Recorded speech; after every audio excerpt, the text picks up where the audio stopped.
It's a cool evening in Boston where we come to you from Fenway Park for Royals baseball. Tonight, game one of a three-game series between the Royals and the Boston Red Sox.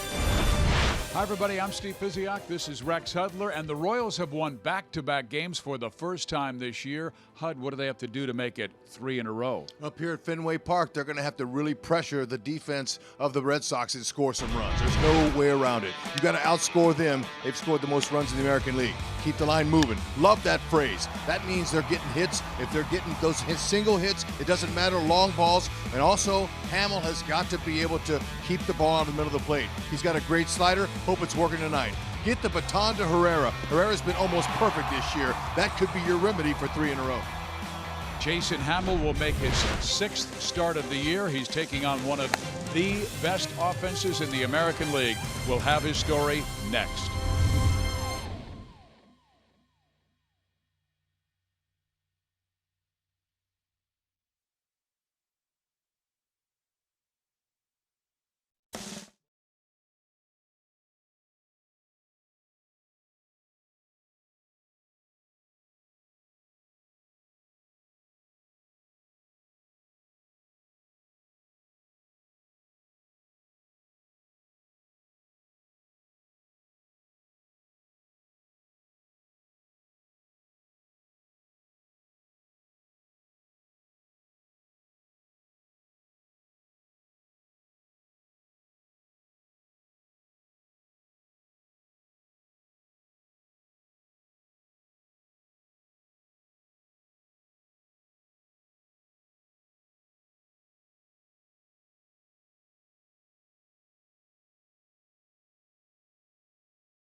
Rex Hudler with you, and Hud, Jason Hamill with 4 straight very good starts. Oh, he's been outstanding, Fizz. He's been staying out of the middle of the plate, and that's exactly what he's going to have to do for any success tonight against the Red Sox. They're a tough opponent, that's for sure. But look at that ERA. That's been great. The opponent average, he's held people down. But I'm going to tell you what, the third time through, that's been the important thing. But he's going to have to face J.D. Martinez and the rest of these guys to get it done. We'll be right back.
between KC and Boston. The Red Sox, the first team to 20 wins this year, hosting a Royals team that's won the last 4 series with Boston. The lineups and game are next.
Rex Hudler, Joel Goldberg, and Jeff Montgomery with you. And the Boston Red Sox have just taken the field, so let's take a look at our GMC starting lineups. Whit Merrifield will lead things off, and he is 3 for 3 against the opposing pitcher, Eduardo Rodriguez. Then Soler moving to the 2 spot. Mike Moustakas hitting 3rd, and Salvador Perez hitting 4th. But a lot of left-handers, 4 in the lineup against the southpaw Rodriguez. Yeah, you know what though? Ned has some left-handers in there that he knows they can hit the lefties, but they only have 1 left-hander in their bullpen. That's probably why he did that. But this left-hander is the one they're going to be thinking about, Eduardo Rodriguez. This is the guy they've got to find a way to get to. He's been very tough this year and can really be hard on right-handers because he's got a great changeup. You see the fastball changeup combination? He'll cut it in there in his slider, but his fastball is deceptive. He's got like a 3/4 arm sling angle, and he'll raise that eye level and bring it down. And it appears to the hitters to be rising at times. So they've got to get him before they can get to the pin. Defensively, the Red Sox, they're not too shabby this year, not quite as good as far as defensive run saves as they were last year. So far, it's early. J.D. Martinez, Benintendi's solid center fielder, Bradley Jr.'s in right. Devers, third baseman, he's a young guy, can pick it over there. Bogarts is good. Eduardo Nunez is a veteran. Mitch Moreland, he's a star at first base. And Christian Vasquez is a good, solid catcher with a good arm. They're ready to go this year.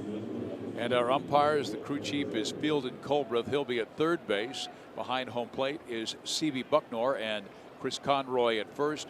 Brian Onora at 2nd base.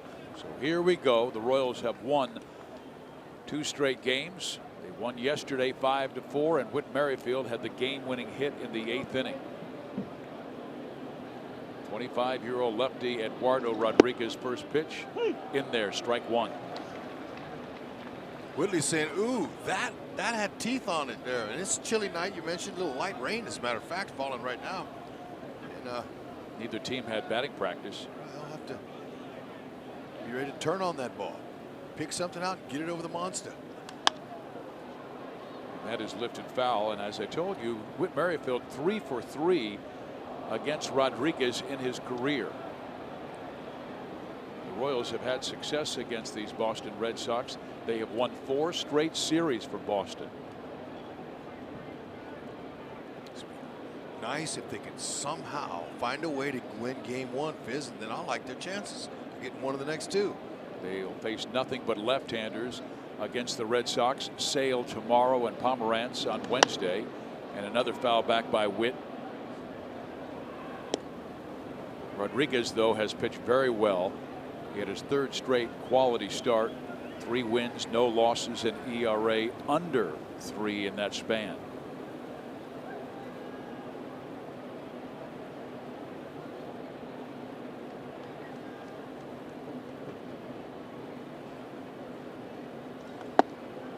Just low. Look at that. It comes out of his hand nice and free. That was 95 easy. And I was impressed with this kid 3 years ago when he made his appearance, when his major league debut. He looked good. You could tell he had some confidence, but you definitely knew he had stuff. Stuff is what wins games at this level. Witt fouls it off again. And at one time, he was a top prospect in the Baltimore Orioles organization.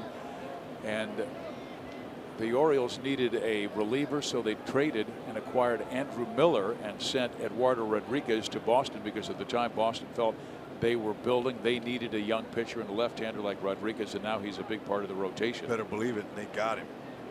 Now, he hasn't thrown that changeup yet. He hasn't had to use it.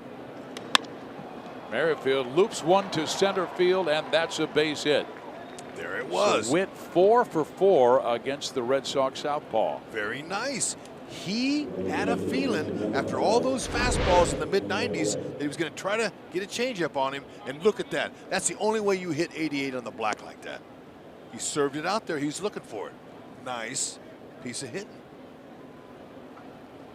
Yeah, serve it out there. That's the Royals. That's how they're going to get back to, especially hitting with runners in scoring position. They don't have any trouble getting on base. And how do you like Nadios moving Soler to the 2 spot against a lefty? I think it's great. Soler's been raking. He's been crushing the ball. He's seeing the ball well, especially against left-handers. Hit 391 against southpaws this year with 1 homer. And that's exactly why Ned said he got him in there. 4.6 on-base percentage against left-handers. A swing and a miss and an 0-1 count. He has the batting average up over 300 after a slow start this year. And, you know, last few games, he's been going to right field with regularity. That's good. That's going to keep him ready for that inside pitch, and he can turn on it and get one out of here.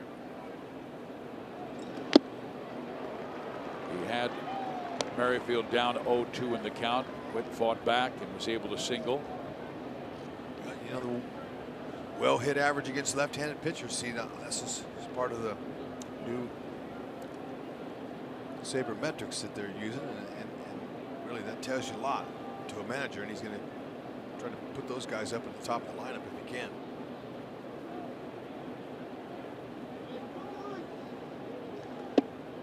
Rodriguez averages strikeout per inning, 23 strikeouts in 22 1/3 innings this year. Beat Toronto in his last start, gave up 3 runs in 6 2/3 innings.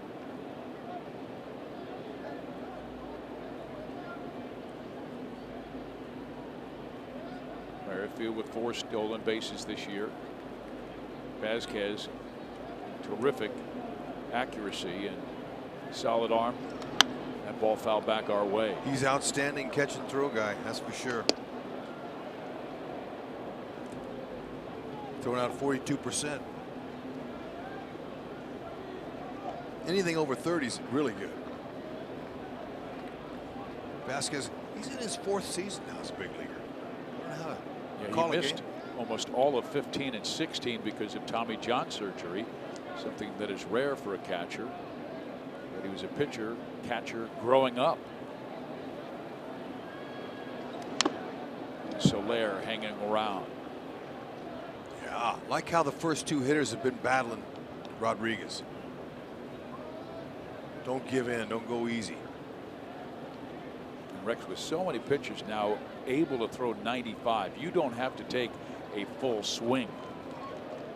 So far 7 foul balls off of Rodriguez, and look at Soler, how many pitches he's seen on the average, right under 5. They're working him.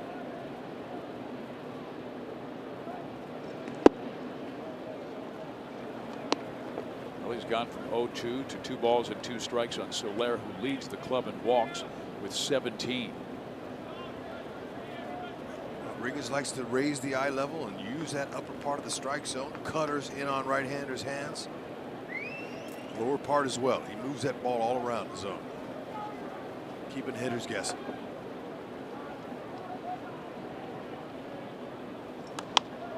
Good swing on that pitch at 94 miles an hour.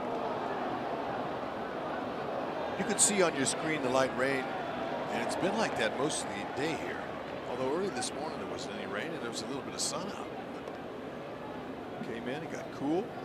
Well, it's the dads and brothers weekend. The guys bringing either the father or the brother to the ballpark, and there is a really wonderful Fenway Park tour. And it rained for much of that tour.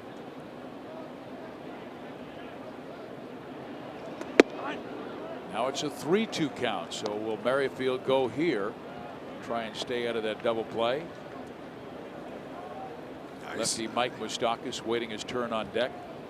Good eye by Soler. Now Soler has struck out 23 times. And, so if you're going to send a runner, you're going to worry about a little bit about possible strike him out, throw him out. But let's see. We'll see if Ned sends him early. I wouldn't. I'm going to take him out of the inning.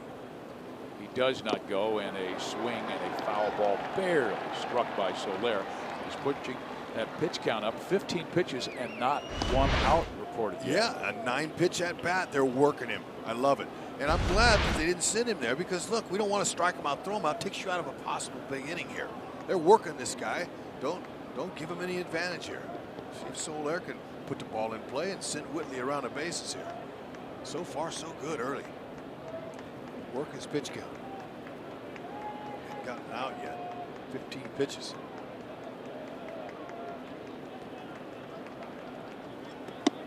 Outside, ball 4, so he's gone 0-2 to the first 2 hitters. Merrifield singled.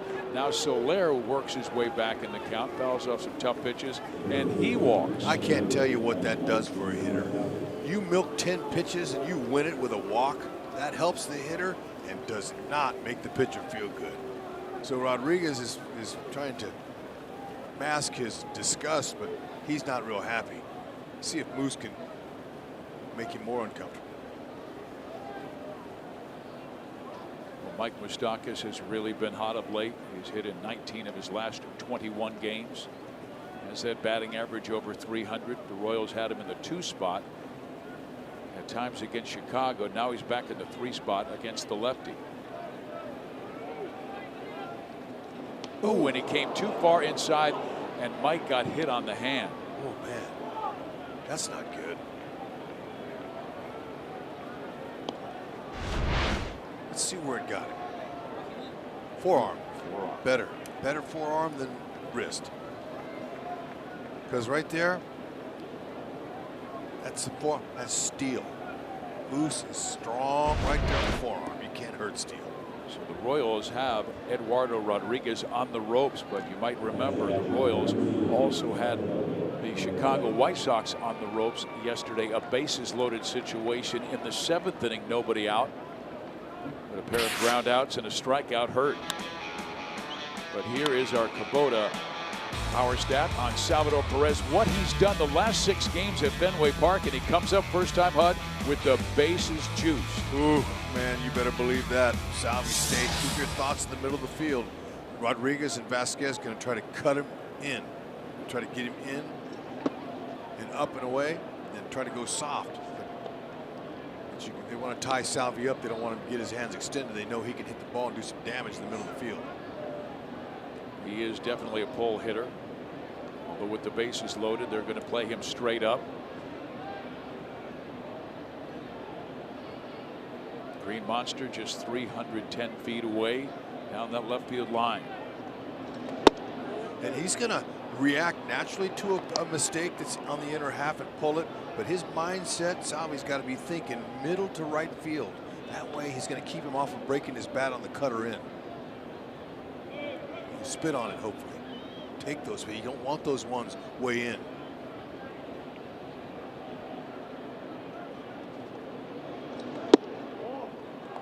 And We're seeing a selective Royals offense. Shock the house.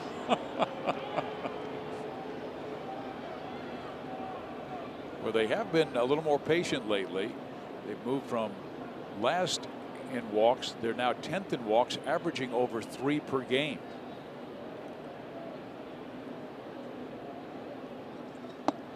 And how about that? Salvador Perez with a bases loaded walk. In comes Merrifield, and the Royals take the early 1-0 lead.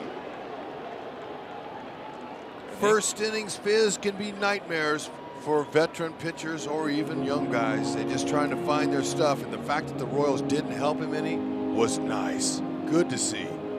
Well, you talked early, Hud, even on that 3-2 count, you said, no, I wouldn't send Merrifield because you don't want to have to strike him out, throw him out. And when a pitcher is laboring with his command, why not be station to station? Exactly. There's no need to push the envelope now early. Let this try to see if he can settle in, and the right man in the right spot's coming up here in Chesler. What a game he had yesterday. His second multi-home run game in his career. He had them in back-to-back innings in the 4th and the 5th. Solo shot and a 3-run home run. Strike in there. Well, let's show you the launch angle here yesterday. These 2 home runs that were hit, they were up in the 35 launch angle, which is good. That means you're getting up underneath the ball and let the wind help carry it out a little bit. That one too was launched in a high angle. It wasn't, the line drives are in the 20s. Okay, hacking already. That walk by Salvi right there is his first career walk with the bases loaded.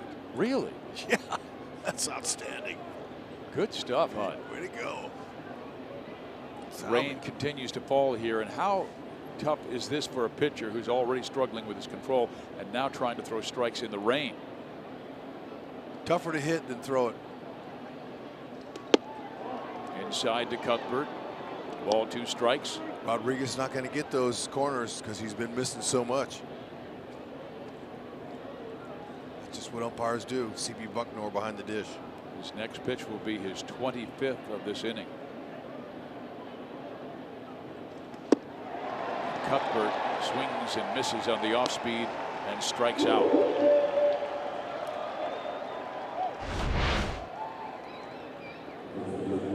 Went with a change. See how he's holding. That's going to be his go-to pitch against righties. Now Rodriguez has really been tough against lefties this year. He's only faced 9. They are 0 for 9 with 8 strikeouts. And here's a lefty in Lucas Duda. He's just 3 for 30 against left-handers this year. Well, it's going to change. Get him early. First pitch.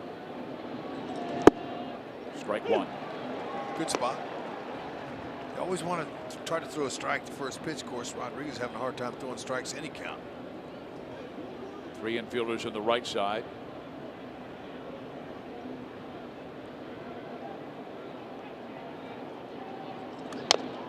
Oh, and 2.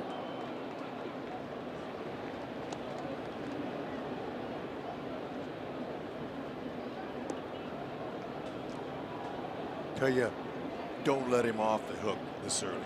The way the Red Sox can score runs, the Royals have got to find a way to get a big hit. It's 1 out, got a chance. They've got to capitalize here, get as much as they can off this guy.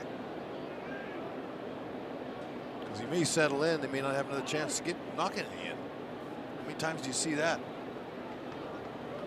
Well, they at least have taxed him here in the first inning. 27 pitches thrown.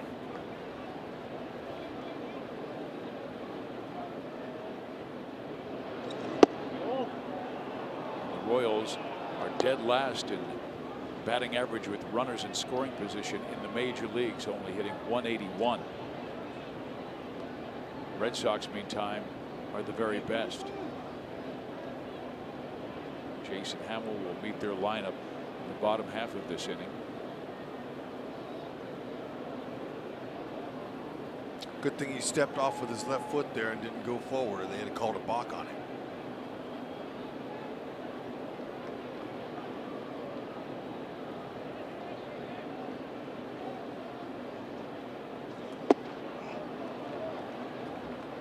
Vasquez, nice quick hands there to keep that ball from going to the backstop. That was a good save. Rex facing a lefty. Check this out. Watch him at the last minute here. Get his body in front of that if he could. You were talking about his really good changeup. Will he go more sliders to a lefty than changeup? Most likely, although he's comfortable throwing it to both lefties and righties. There it was there. Good spot and a good eye by Duda. That was the changeup there. See how it goes in? It'll go into the lefty. Here he is now. See, he loves his changeup. It's the highest in the majors as far as the whiff percentage. He's going to use that pitch to try to get the guy to swing and miss. Dude, nice job laying off here.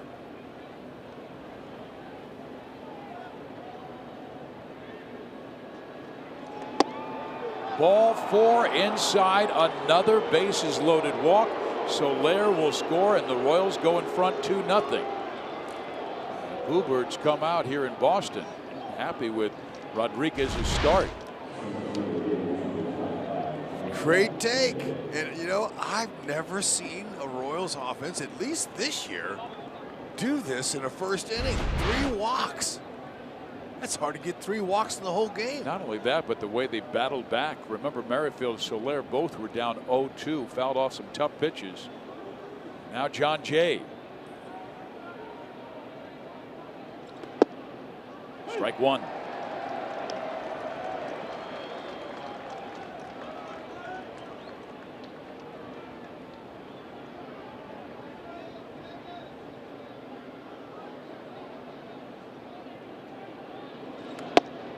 Strike 2. John's had a tough time with fastballs this year, and Rodriguez starts him off with 2 fastballs at 95 up. Just going to stay with it. Maybe Jay can ride one of those off the green monster.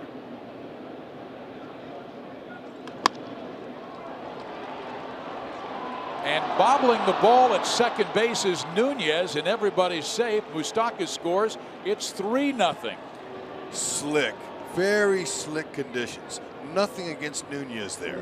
That's a base hit. Way to go. John Jay, pressure and defenses. What did we say in the open, Fizz? Pressure defenses. Put the ball in play. That's the signature Royals way to score runs, and now they've got them full. They're taking advantage of it. And Nunez has been criticized lately for his defense. Now he's mainly plays the left side, shortstop and third base, but been forced to this year because of the injury to Dustin Pedroia. And Brock Holt, he's on the DL. So Gordon up, still just 1 out. And that ball hit to the second baseman, looks like 2. There's 1 and done. But the Royals score 3 in the first inning. Take the early lead on the hottest team in baseball.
GMC Red Sox batting order: Benintendi, Ramirez, JD Martinez, Mitch Moreland, Bogarts, Devers, and on and on. And this team hits 270. That's #1 in the American League. How about Jason Hamill? His last few starts have really been sharp, but no wins. Well, that's because of no run support. That can change. Tonight it's going to. Fastball, slider, curve change. The fastball's been effective. It's got better two-seam run than I saw all of last year. Slider sharp. He's putting it right where he wants it, and that's the reason why the opponent average is just 225 on that pitch. Really good. The rain again continues to fall here in Boston. Benintendi is the leadoff batter. First pitch outside, ball 1. Young man out of Cincinnati, went to the University of Arkansas. Slow start this year, but with plenty of talent. Former first-round pick, Razorbacks.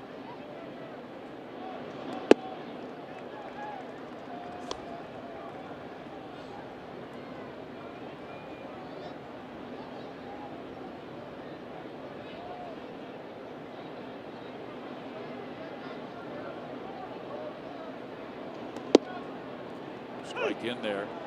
And apparently when Mike Moustakas got hit on the arm, the trainers didn't like what they saw, so they moved Chester Cuthbert from the designated hitter to third base. Moose out. Oh, so you can hurt Steele. Darn it. That's not good. Royals will lose their DH. Yeah, so, you know, Chesler, happy he's going to get to play some defense because he loves playing third base.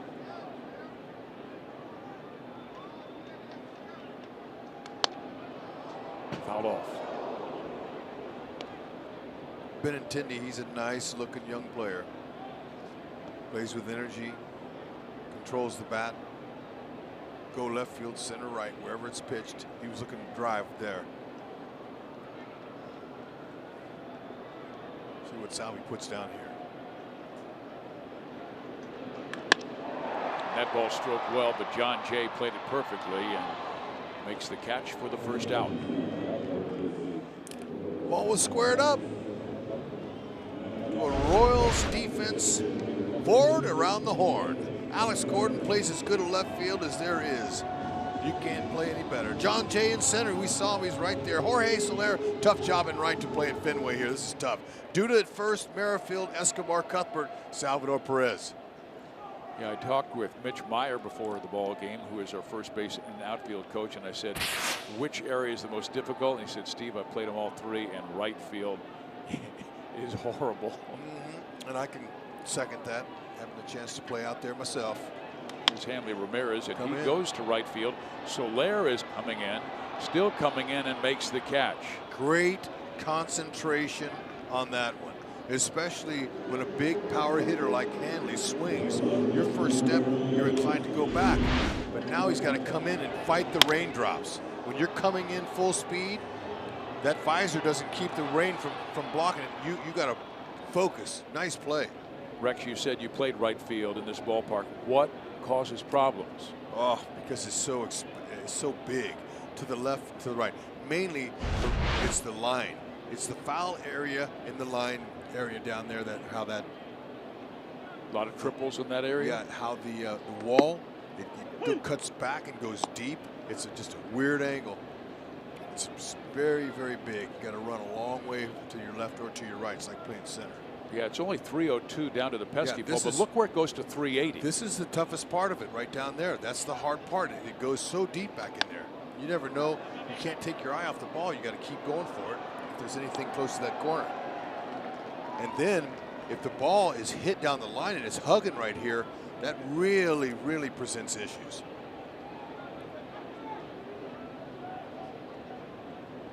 Hamill has JD Martinez down 0-2 in the count.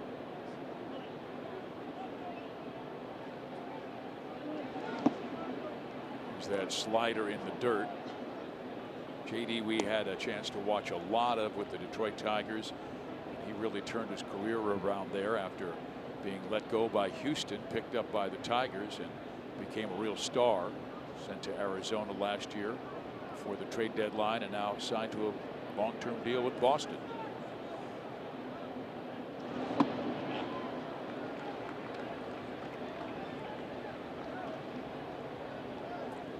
You know, the way J.D. Martinez loves to stay inside of the baseball, hit the ball to right field. How many home runs last year did we see him hit for the Diamondbacks in that swimming pool in right center?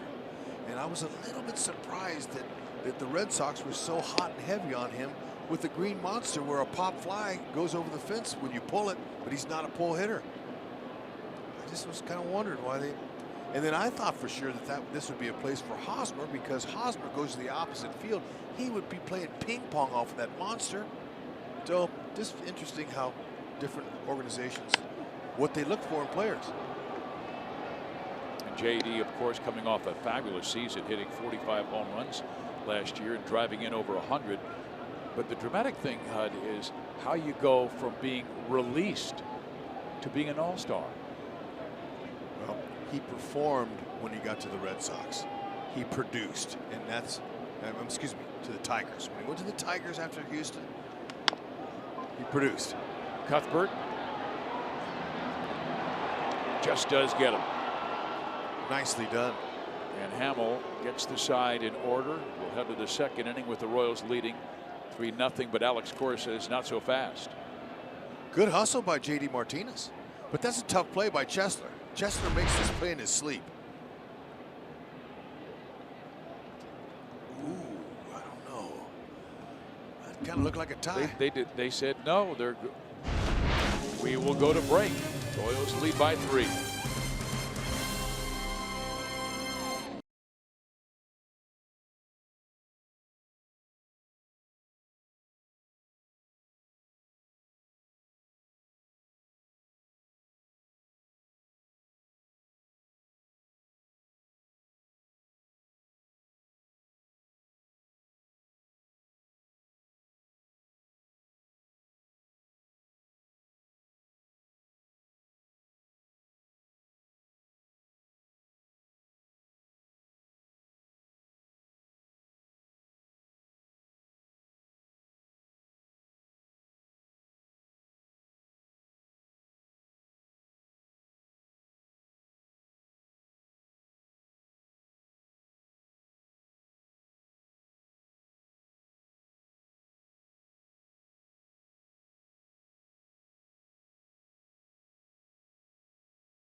And out on the Green Monster, Joel Goldberg, right where those Royals dads were earlier today, and it feels the same too with that cold rain coming down. But guys, this Father's Trip is always special, but to happen at Fenway Park, a lot of these dads and the young players had never even been here before, so they went on that tour. That one will be lifted right out to center field for the first out. But everybody had a great time soaking in all of the history.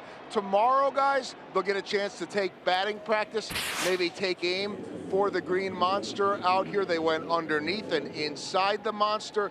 So a really special day for these dads. There's one dad I know we will not see up here. Lenny Skoglund, Eric's dad, said he is deathly afraid of heights. He will not be spending any time up here. And Denny Matthews says he's taking aim for the Monster in batting practice tomorrow. Awesome. And you are, Joel is definitely the father of a hockey player. He's out there, he's not even carrying an umbrella. He's going to grind it out. He is. He's a gamer. But I love the pregame show today. He had Skogel and his dad on there, and his dad, you know, Dad was so flattered by the Royals allowing the opportunity for him and the other dads to come and experience something they would never get to do. Really, it's first-class organization.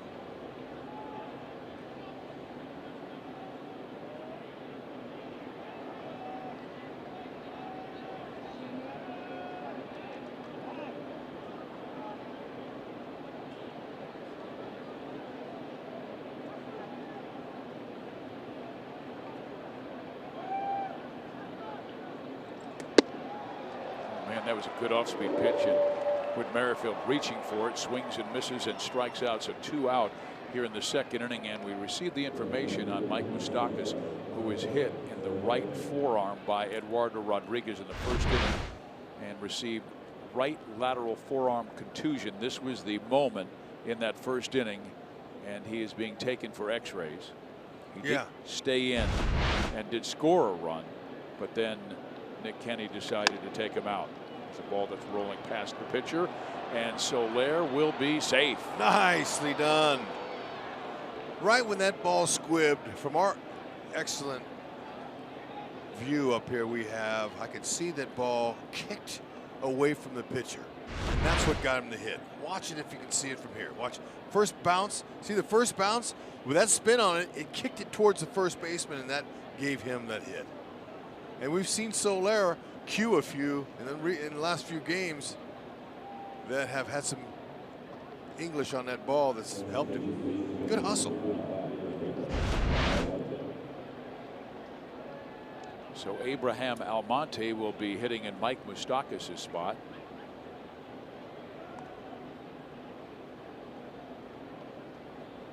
Still, I'm saying a better place to get hit in your forearm than it is on your wrist.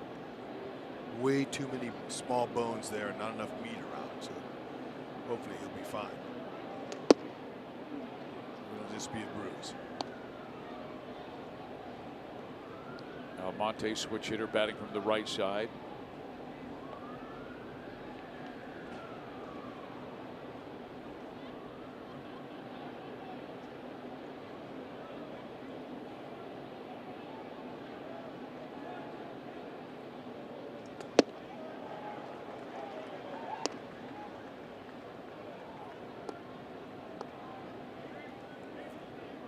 Monte getting more and more comfortable with his new team.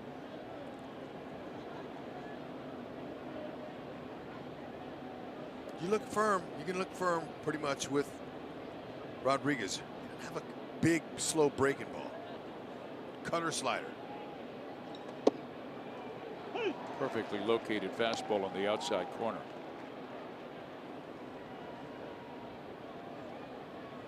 He has struck out through a lot of pitches, more than 30 in that first inning.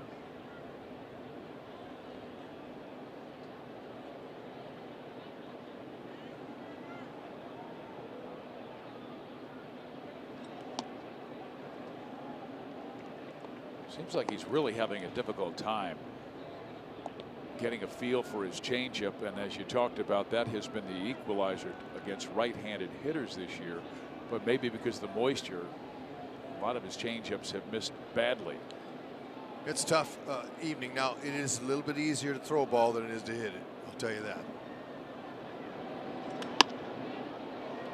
In the air, right side, easy play for Jackie Bradley. He'll make the catch. That does it for Kansas City. Royals do lead 3-0 going to the bottom of the second.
together, and Boston on fire to open the 2018 season. The Yankees had 21 wins in March, April back in 2013. And they still have tonight. 20-7 ties the record for the second best start in club history. The 1946 Boston Red Sox team opened 23-4, won the American League, but would lose the World Series. Jason Hamill's first pitch. Mitch Moreland is ball one.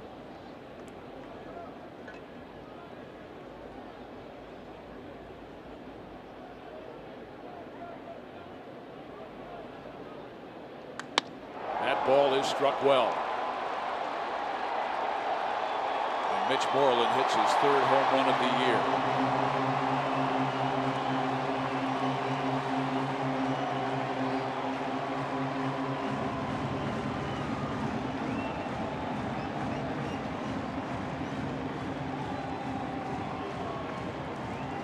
Moreland jumped all over that one. It was a no-doubter, and that's a fastball he didn't want there, that's for sure. 91 in on his hands. That's a good hit and pitch when it's elevated at that spot.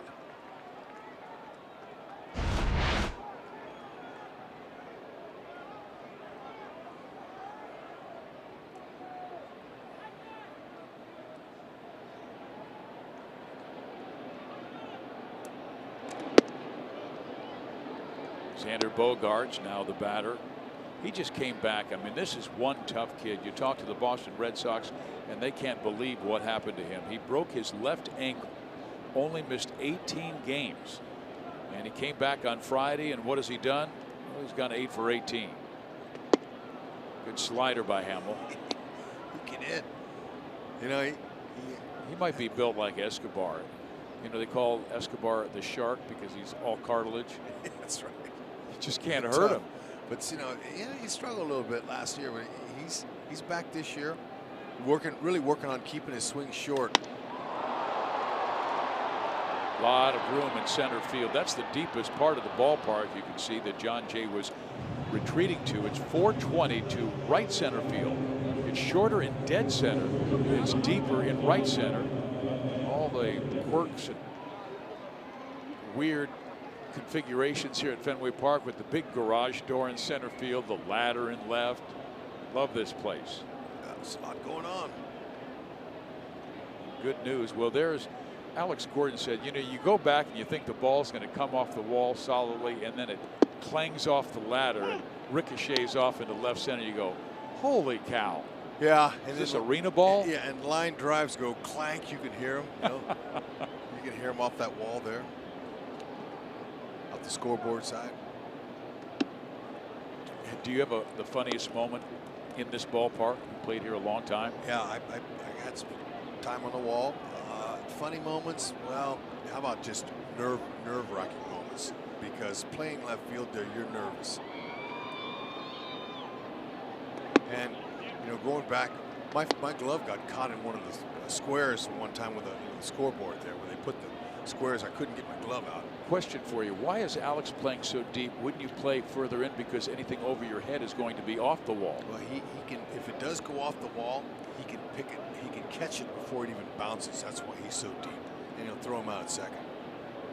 Just a couple of different ways to play. However, him and Mitch Meyer want to do it. We have seen him throw out several Red Sox at second base, doing exactly what you're talking about, taking that ricochet right off the wall. One time barehanded 2 years ago and threw the runner out at second. Mike Greenwell was the best during my time that I saw play left. For here. Jay or Soler, and it's going to be John to call off Jorge, and 2 outs. As you enjoy a Miller Lite, look forward to the whole true moment later in tonight's game.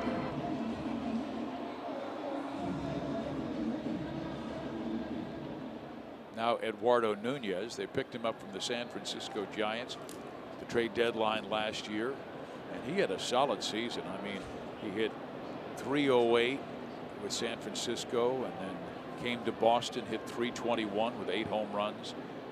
Very fast player, gets a lot of stolen bases, but he has felt uncomfortable playing second base this year. Perhaps that's why it's affected his offense, hitting under .240.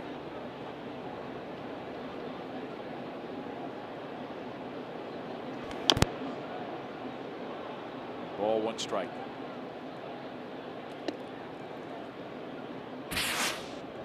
Our University of Kansas Health System Dustin Pedroia out on the 10-day disabled list. He has not played this year, and of course he tears up the Royals, but he is on assignment. He's working in the minor leagues, and they hope to have him back when we leave town. Yeah, exactly. What a treat for those minor leaguers to play with a world champion like him. Inside, and more on injuries. Adalberto Mondesi, good news on Mondi today. He has been taken off the disabled list, activated, sent to Omaha. He has that right shoulder impingement. And I talked to Justin Grimm and Nathan Carnes in the locker room, and they feel pretty good. Ball glances off Hamill to Cuthbert, and he will throw out Eduardo Nunez. And Jason, boy, our pitchers have been magnets this year. Second straight game that Hamill's had one off of his leg, and the fielder's thrown the runner out.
His leg and bring the shade right to Cuthbert.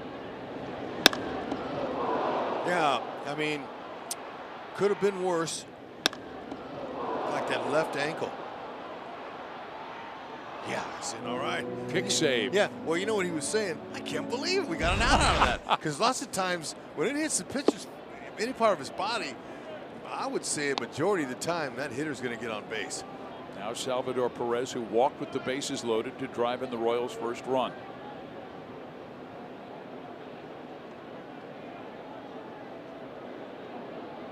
And perhaps we should explain something to our fans, because we were thrown off a bit in the top of the first inning. Mike Moustakas in the original lineup was listed as the third baseman. Remember, he got hit on the right forearm and was taken out of the game. But 5 minutes before the game started, maybe it was the weather conditions, Ned changed up and had Cuthbert as the third baseman, and Moustakas was the designated hitter. We were not told that. We found that out from the official scorekeeper in between innings, when we're going, why didn't the Royals lose the designated hitter? Yeah, when you said that, something was wrong, because that early in the game I'm going, oh no, you mean the pitcher's got a hit? I don't know if I've seen that before. And then when Almonte hit this early in the game and Hamill came out, we finally were able to straighten it out.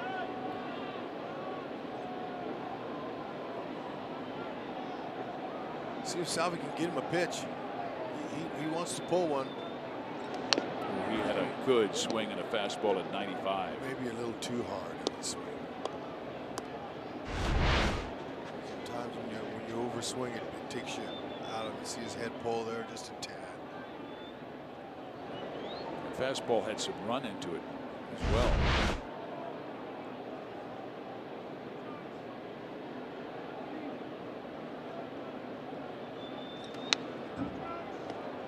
Left that one up, and that's a pitch that Salvi can handle. We have seen him crush that to right center field. Yep, it's important to take deep breaths, calm your nervous system. It's no fun playing when you can see your breath, though. No. It's 45 degrees right now. But they're used to that. That's been the whole year so far. Went with the changeup, even though it was up. Perez was out in front, and that's the third strikeout for Rodriguez.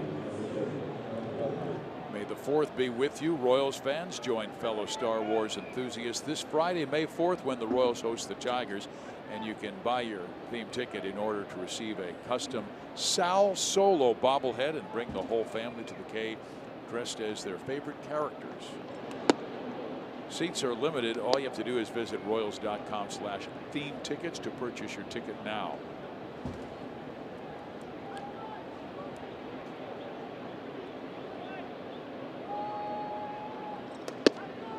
Good pitch, fastball at 94.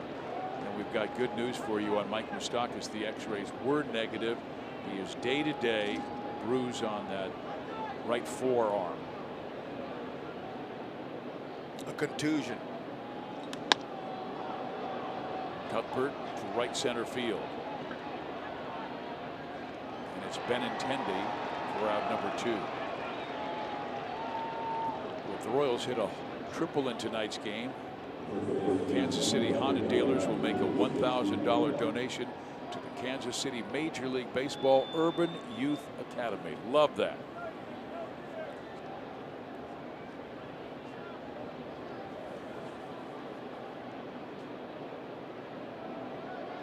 Now Duda, who walked with the bases loaded and drove in his 11th run. And for Lucas, that was his first RBI in a week and a half.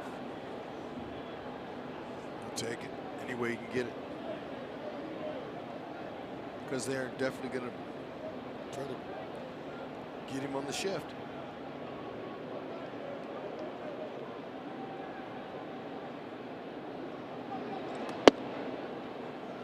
But there is some good news for the Royals hitters.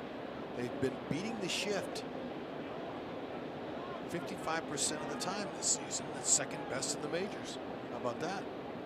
It's Moose going the other way. Duda lobbing some shots out there. Little swings like that, trying to go to the opposite field, beating the shift. The Royals having a lot of misfortune on well-struck balls, but right at fielders, and that fortune will change. Long season.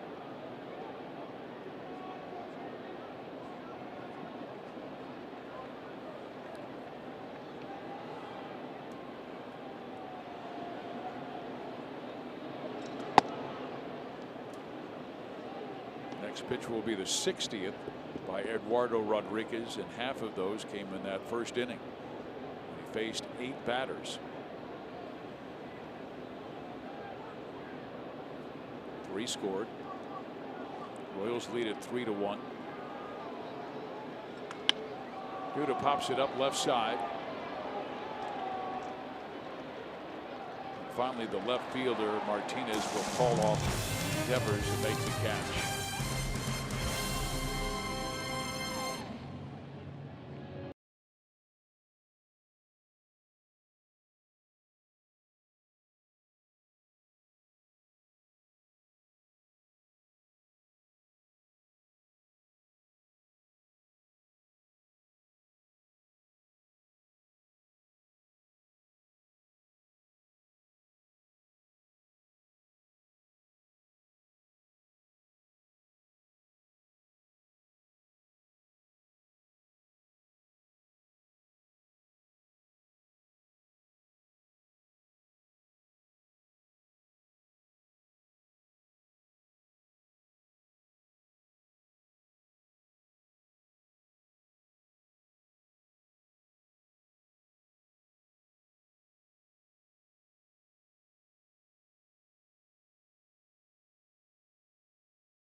By Missouri Lottery. Every ticket played gives back to Missouri schools, so play it forward with the Missouri Lottery.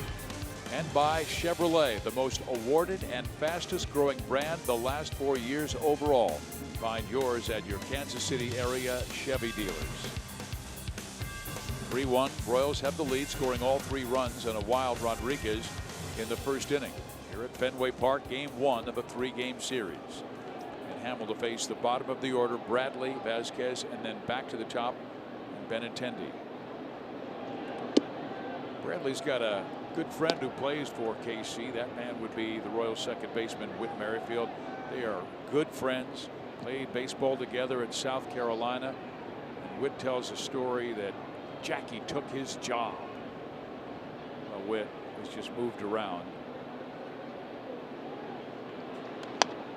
Ball struck foul, but I like it. It's a great story. Whit was all conference defense as a center fielder, and the coach wanted to move him and make him a more versatile player. And he goes, "But coach, it was all defense." And he, "Well, we got this kid coming in who's a pretty good defender," and it was Jackie. And Whit saw him run the outfield and said, "Okay, I'll move around." Whit became the right fielder, sometimes a shortstop, sometimes a second baseman. And they would win a College World Series championship. It's something that they'll always have together. Good pitch by Hamill. It's pretty awesome whenever you're on any kind of a championship team with that caliber of play.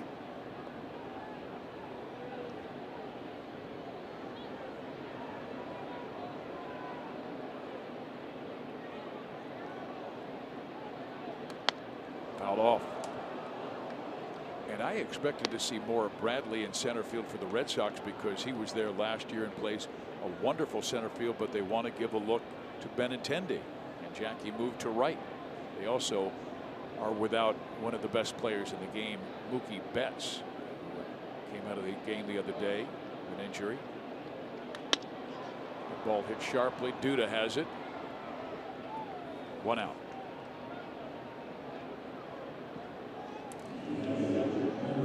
Fox Sports Kansas City, Cox Communications, 580 WIBW, and FM News 104.9 are bringing Topeka's best bands to the K on the Raised Royal Fan Express on May 5th. For more information, go to theroyals.com/Fan Express. Fizz, do you have going to greet them? Do you have any history? WIBW. I spent 4 years there. What years? I was there from 1979 through the 83 season. Wow. Yeah. You don't the look voice of the Wildcats. You don't look that old, Fizz. I'm pretty old. You're not. Good for you. I don't know. I'd like to greet the bus. I've been doing that the past few years whenever they come in, but they may not want me to greet. They might be tired of me, but I love beating them at the top of the hill and escorting them on down and talking about that night's pictures and what we're going to see at the K and who's going to win and who's going to drive the bus. It's fun to fire them up. We've got a lot of Royals fans in Topeka. And there's a slider in the outside corner to number 9 batter Vasquez, who came in hitting just 183. They can turn the water off now. Please. I mean, it was supposed to stop around game time. It looks like it's raining harder than it is. There's a ground ball short, backhanded Escobar, and 2 out. And how about Escobar? How do you ever get him out of the lineup? He got hit on that left hand yesterday, and Nick Kenny just loves him. He said, "Steve, he's one of the toughest players I have ever been around." And he said, "I call him Wolverine because he just spits out bullets." Well, you know, earlier in the a couple weeks ago, whenever our guys were getting hit, Alex Gordon got hit. I called him one of the toughest guys. Kennedy is a very tough guy. Yeah. And so I said those were probably a couple of the toughest guys on the team. I forgot all about Escobar. That guy, he's an Iron Man. This was yesterday. Yeah, that's off a 98-mile-an-hour fastball, too, right there on the top of the knuckles. And Nick Kenny right there, our head athletic trainer, he said, "I took him out of the ball game for precautionary reasons. Esky wanted to stay in, but we x-rayed it." And he said, "I knew he would be back in there against Boston." You love those guys, you know. Well, in a sport like this, you grind every single day, and the guys that can play with pain are the ones who make the big difference on their team and in their own careers. Especially when you're valuable like he is. Rex, I also think it takes a certain kind of athlete to play every day. You were a wonderful player, but you couldn't play every day. Thank you for calling me wonderful. I heard a lot of other adjectives Wonder that describe dog. my play.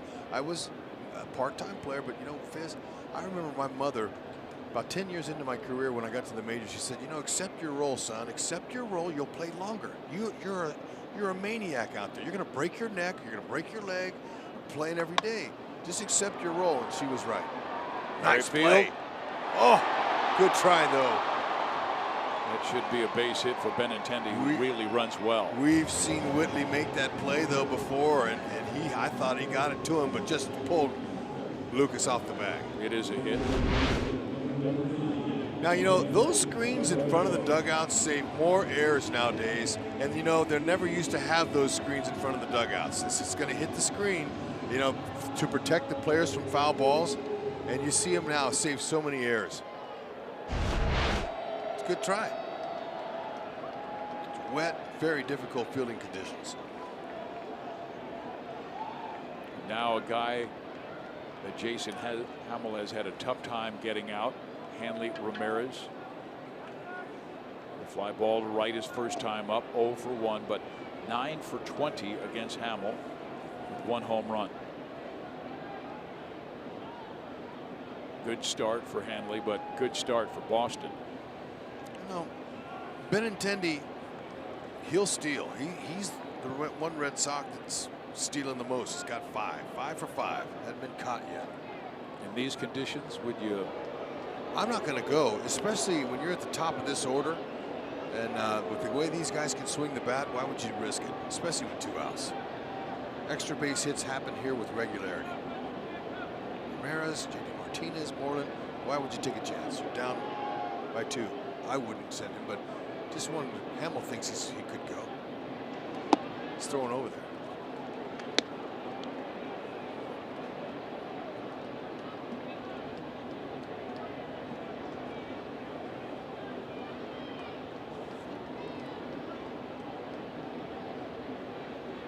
Ned talked about how difficult this batting order is to maneuver around today before the game.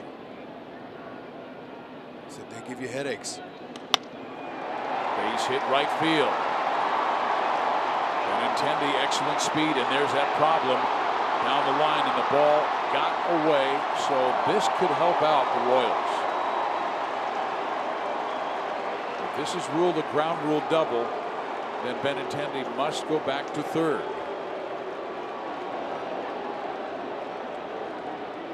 Let's see where the ball got lodged. Cora wants to see. He's saying, what happened? You got to tell me. And they talked about the ground rules before the ball game. Let's see what happens here. It's stuck. So that's the right thing to do. If you're an outfielder and you see that happen, you do exactly what Jorge did. I've seen outfielders go in there and try to pull it out and get stuck. In the meantime, that run would count if you touch that ball. So great job by Soler. Leave it alone. He knew the ground rules. Wrigley Field has a problem with their ivy out there in the outfield. Same thing. Don't try to go in there and get it out. If you do, it could cost you a run just like there. Let's see if Hamill can get his way out of it here. Now here's the real problem for any opposing pitcher. The first 6 guys in Boston's lineup are absolutely on fire with runners in scoring position. Benintendi 350, Ramirez 519, J.D. Martinez up now 333, Mitch Moreland 368, Bogarts 357, Devers 344. Well, how about this for all those numbers you were throwing?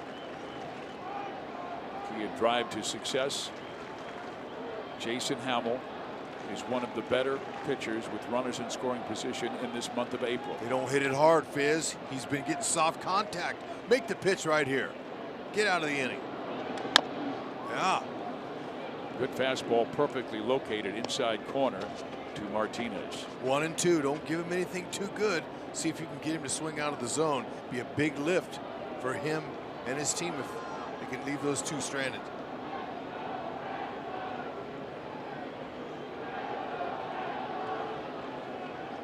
He has options with a favorable count at 1-2. Now's when you throw him that nasty slider. Oh, it was a good one, but JD didn't bite.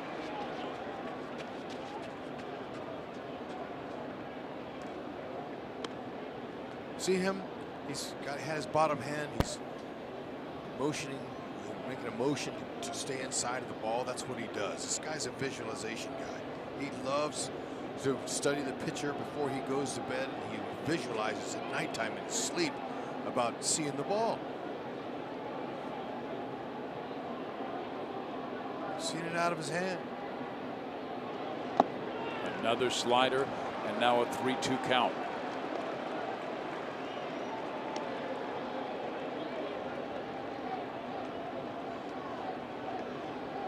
Last year, when Hamill struck out 145, 92 of his strikeouts were on a slider. That's his best pitch. Yep. Now first base open. You got Moreland on deck, who hit the home run off of him earlier, his last at bat. Another slider, and the bases are loaded. I think maybe Hamill did that on purpose. Didn't want him. Maybe he wants Moreland.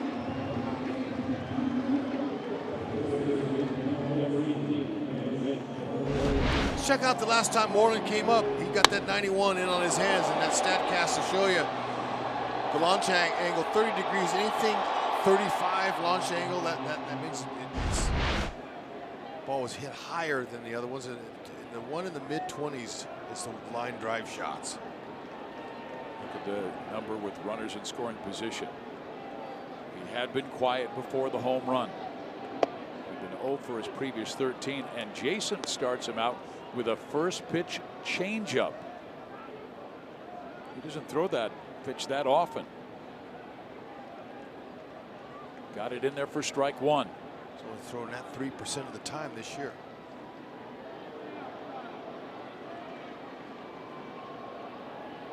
Salvi wants fastball up, and it's perfectly located.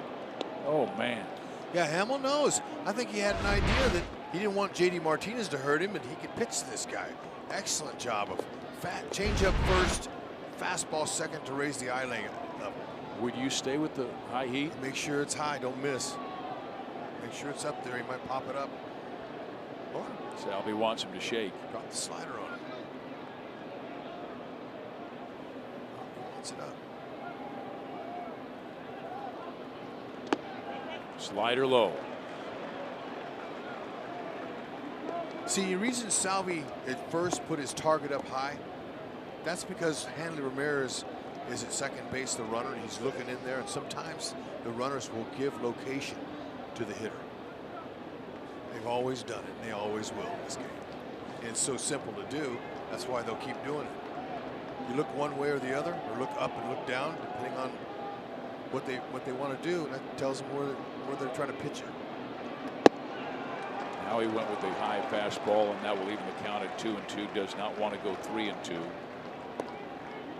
He's to make a quality pitch here to Mitch Moreland.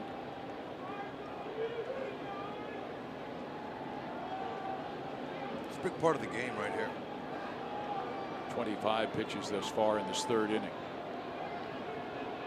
Get out of this. Like your chances. Good block by Perez, but now a full count at 3-2. This Red Sox team very patient. Salvi, nice job. I can hear it all the way up here. He blocked it. He kept his body and turned just right to keep that in front of him. Red Sox fans getting into it here.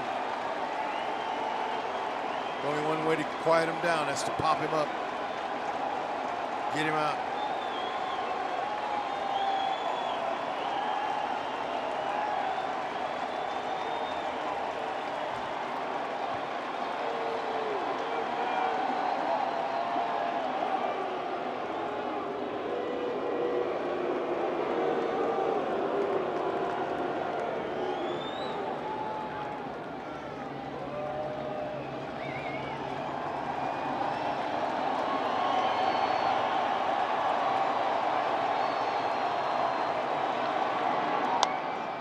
He went with the slider. Moreland a little late, sending it foul left side. Yeah, I like the chances on the one going down. He tried to meet it just right, and that almost got the pop up. Don't want to throw him the straight one. The straight one he's going to hit hard somewhere. We showed you the soft hits off of Hamill so far this year with runners in scoring position. He wants that right here.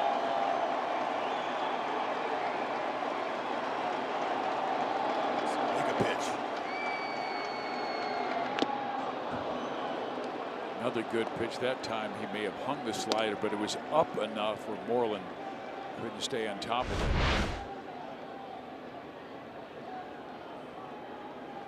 Moreland wasn't trying to just doink one out there either.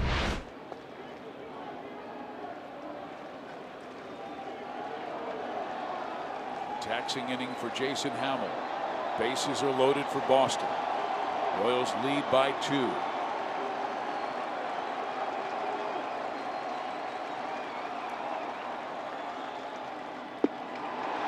Just barely low. And it's 3-2. Well, you know what? As hot as Moreland is, and that was a good pitch, trying to get him to swing. And most of the time, a hitter wants to swing 3-2. That's a swing count, and especially with runners all over the bases and loaded. So maybe he walks in one to keep Moreland from hitting the slam. That would have been 4. So, you know, it may turn out to be a good thing. Let's see. I thought it was an excellent at-bat by plate appearance by Mitch Moreland. No question. And I thought Hamill did a good job of trying to get him. You don't want to throw a guy like that a cookie when he took you deep on a cookie the last time up. So let's check the pitch sequence here. This will be interesting. Okay, he's staying out of that box. Stay out of the box. Look at him. He's right on the top of it. That's down. Good block by Salvi. Okay, wants to get him to swing up. He's got all kinds of showing him all kinds of angles and pitches. Moreland, you're right. Good plate appearance. Just took that last one there. Had him in swing mode. Nothing he can do. He's got to get Bogarts here, though.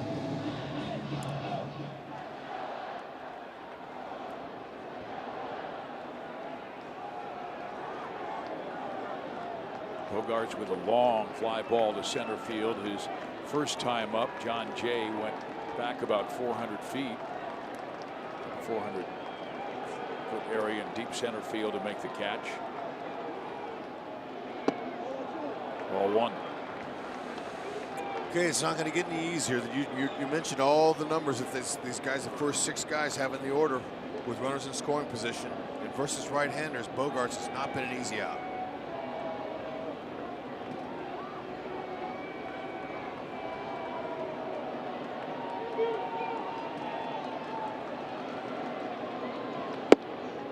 Perfectly located fastball, a 1-1 count.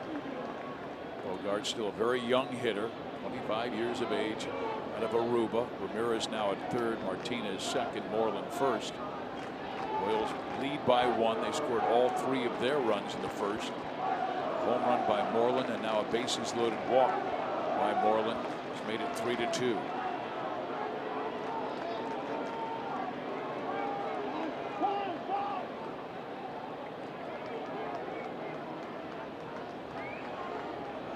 Boston opened 17-2. They won their first 6 series.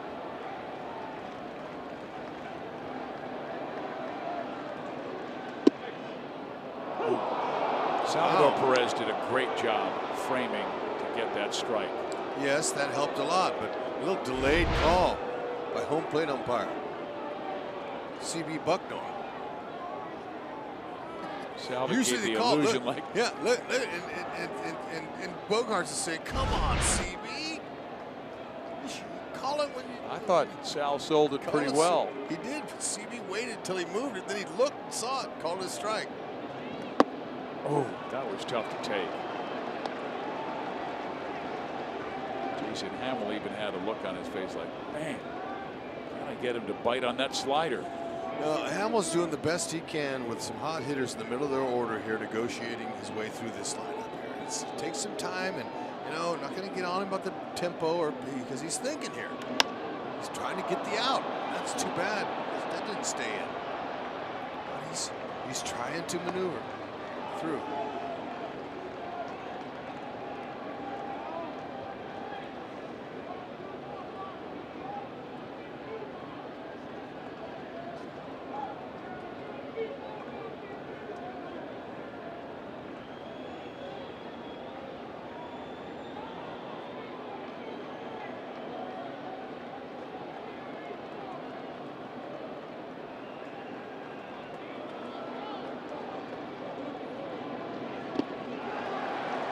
Another 3-2 count. And they're not budging. He can't get him to swing off the plate.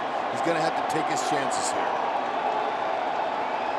This is where you take your chances here. He's got a left-handed hitter on deck in Devers, and he's gone too far. Take your chances with a low strike in the low part of the zone. Maybe he hits it at somebody.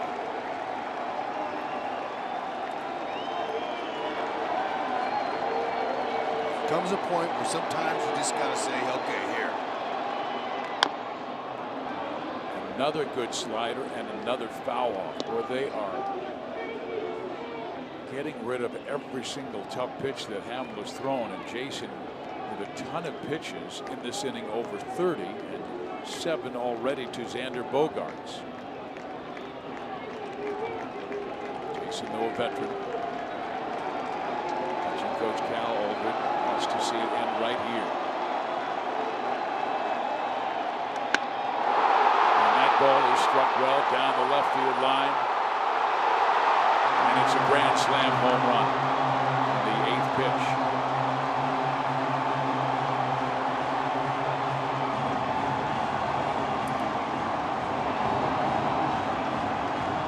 That is the Boston Red Sox 6th grand slam of the year. Incredible. Most teams don't get 6 an entire season. Wow, you know what? I was just hoping and thinking that he's gonna. It was elevated. Talked about challenging him down low in the strike zone, and he just made a mistake and got it up, and that's what happened. Boston did not hit 1 grand slam all last year. They have already hit 6, and we're not even to May.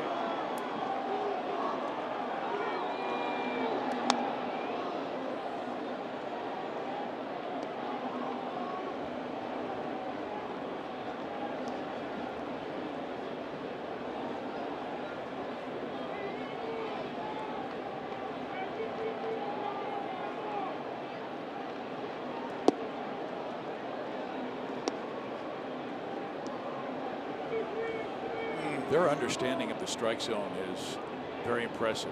Yeah, I was listening to their new skipper, first-year manager Alex Cora today, and he was talking about how they have a certain knack of plate discipline, and they have experienced that over the years. Now, he talked about how they're able to lay off of the pitcher's pitch out of the strike zone, and how important that is. When you're a more mature, older hitter, you recognize what they're trying to do to you. And J.D. Martinez knew with first base open, he wasn't going to give him anything to hit. Okay, and here's the stat class grand slam. 110, he squared it up. Completely out of Fenway Park.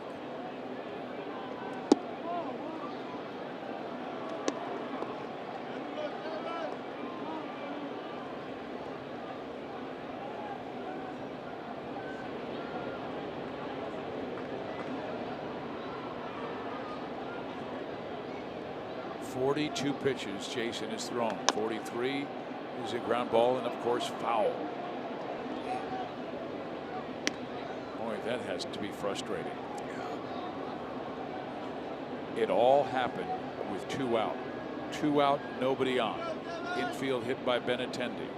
Double by Ramirez. Walk to Martinez. Walk to Moreland. Grand slam by Bogaerts.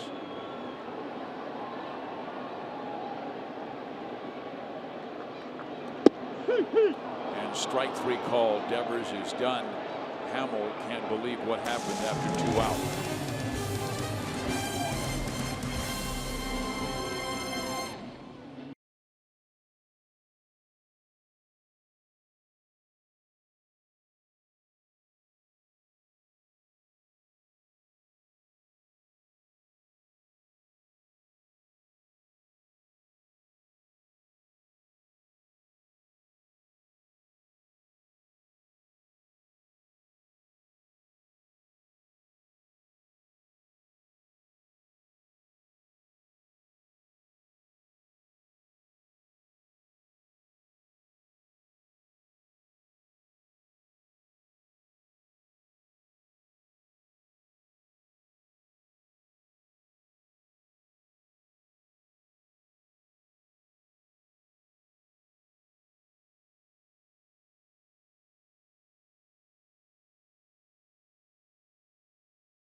Opening day through Thursday's round one. See golf's biggest names compete for the historic Wanamaker Trophy.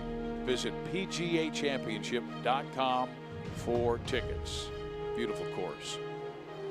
6-3, the Red Sox now lead Kansas City, and Xander Bogaerts with the Grand Slam. Our Toyota League leaders show you that ties the most in Major League history before the month of May. The 1996 Montreal Expos also did that. Wow, that's phenomenal. When I saw today they already had 5 slams, I got your attention. I said, hey, Fizz, this team, they already got 5 slams. There's teams that don't get that in a season. Well, it was the incredible plate appearance that set it up. So many foul balls, getting rid of every single good pitch that Hamill was throwing, and then all of a sudden missed over the heart of the plate. Xander Bogaerts did not.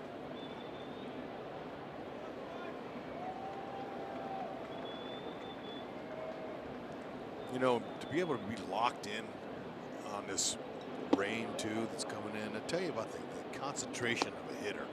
And those were some really good at-bats we saw there. Top of the third and last inning here were they're 1 through 5 hitters all had good at-bats. Now the Royals need to start. John Jay got an infield hit. He made it at one time 3-0 Kansas City. Fastball zipped by Jay, and strikeout number 4 for Eduardo Rodriguez, who at one time was on the ropes. Our Mo lottery replay shows that was some paint on the outside part at 93 by Rodriguez. See that arm angle? That arm angle is one of the reasons why lefties have not touched him yet this year. Very difficult. Righties can see the ball a little bit better coming at that angle from the right side of the plate. Left side, not so much. Now Gordon 0 for 1.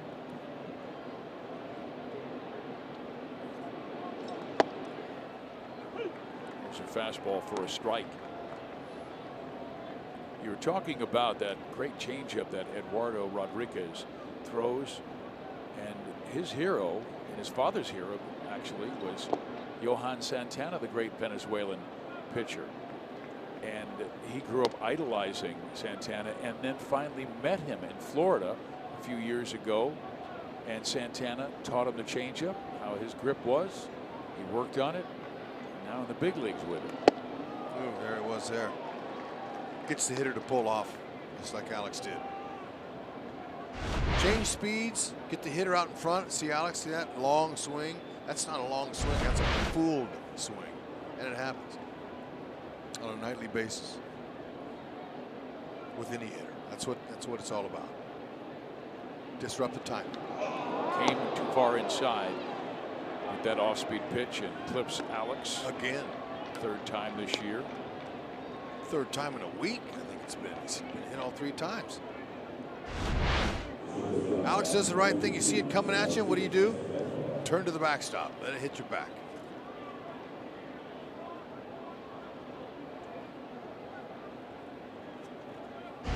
Continues his club record, being hit for the 92nd time.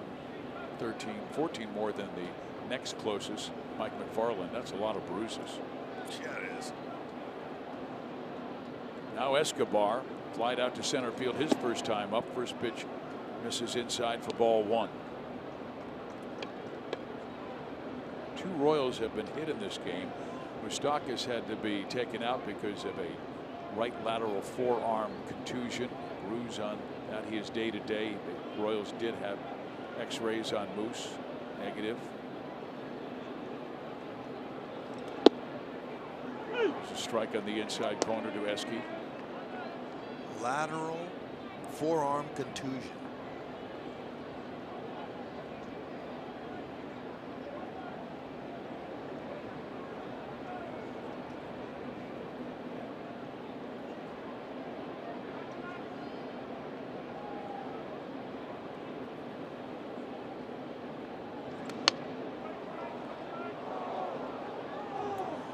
Folks, download the app. Play for free. Start your streak and Compete to win $5.6 million. Download Beat the Streak today in the App Store or on MLB.com/BTS.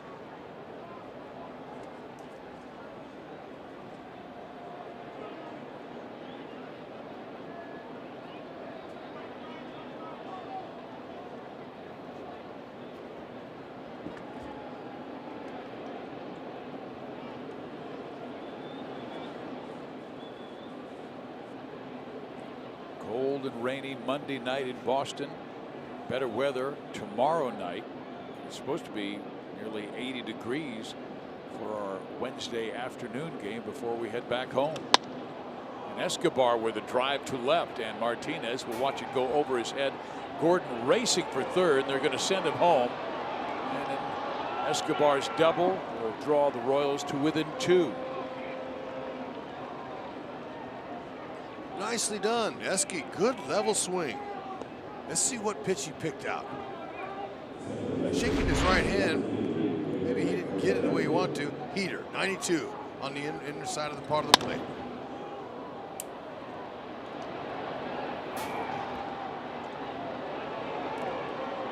Look at Alex. Then Jersley wheeling it home. Esky was shaking a hand. I thought it might be his left one. That's the one that got struck yesterday, and the Royals' victory over the Chicago White Sox 5-4. Yeah, well, he must not have hit it squarely. The right hand's the one that stings. If you're a right-handed hitter, that top hand, if you don't hit it right, the bat vibrates, and that's probably what he's doing. Now Merrifield, who is 4 for 5 in his career against Rodriguez, and he's always played well in this ballpark and against Boston.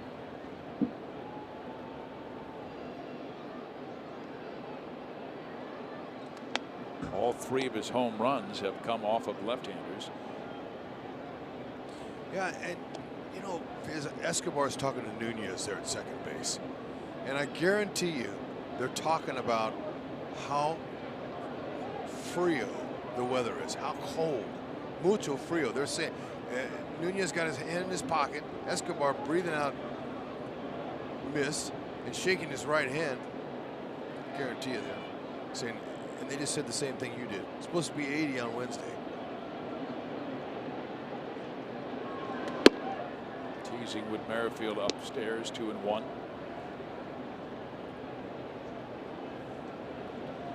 Whitley might just jump on one here. He had a good rip.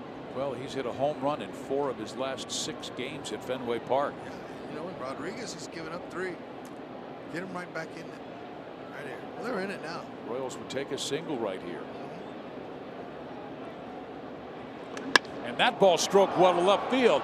That will get Escobar home.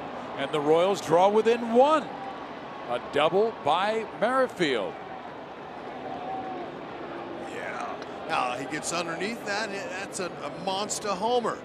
But he's on it. Hit the ball hard. I could tell he looks good. The swings that he just missed was right on it. And there, Rodriguez missed. 91 right in the middle. Look at that swing. Barreled it. No chance for third baseman.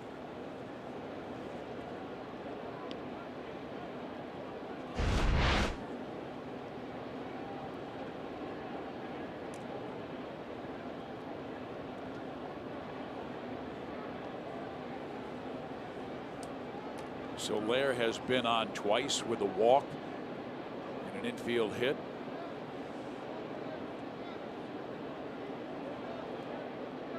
He has reached base now in 15 straight games, hitting over 370 in that time.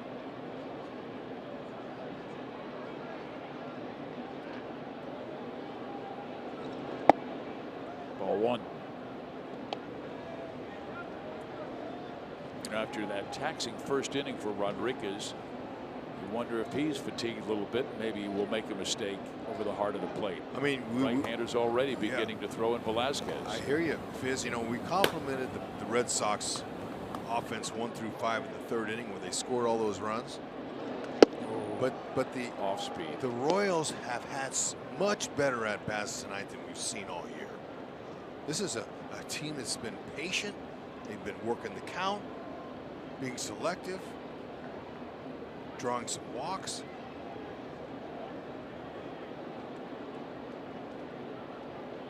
Two clutch hits in this inning. Back-to-back doubles by Escobar and Merrifield. Another changeup, and Soler dropped to one knee trying to reach it. Perfectly located changeup. He's likely going to see that one again. Yeah, that was right where you want to put that pitch.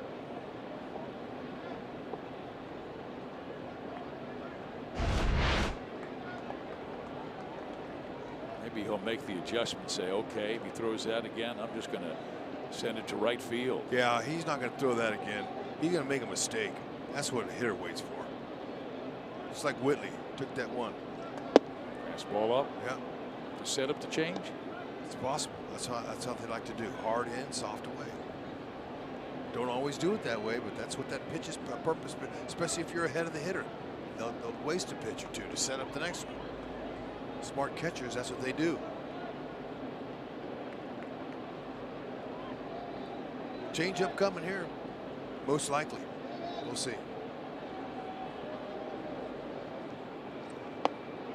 It was and low. 3-2 count. Again, good discipline by Soler. Monte on deck.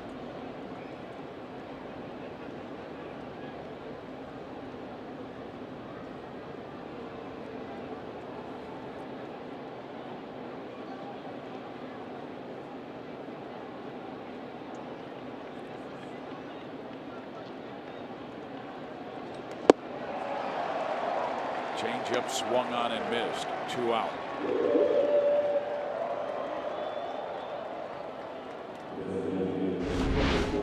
Yep. The coaches, they get the same stuff and same reports that we get. They know how hard Soler has been hitting the ball off of left-handed pitching, off of fastballs. So they just steady diet of breaking balls and changeups and hope that they hit their spots. And he threw 2 beautiful changeups against Soler there. Monte came on to hit in Moustakas' spot after Moose was taken out. So the hit on the forearm. Just keep that line moving like we talked about in the open. And they've been doing that, getting a couple hits with a runner in scoring position. It would be nice if Monte could pick up Whitley here. Tie it up.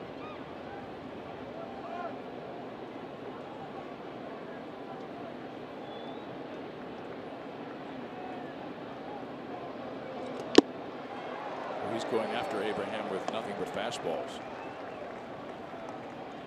He's ahead in the count now. He's in the driver's seat. 0-2. He has options. Vasquez, catcher, just looked on the on-deck circle to see who was next. He knows Salvi's sitting there. Opponent's hitting 195 off his fastball, 250 off of his changeup.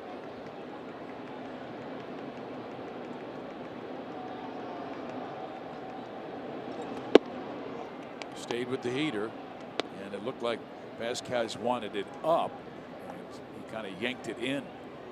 Hard in, soft away. When you're ahead, you got a chance to waste a pitch. If you got a good changeup, you come with a heater in. He is already at 86 pitches and only in the 4th.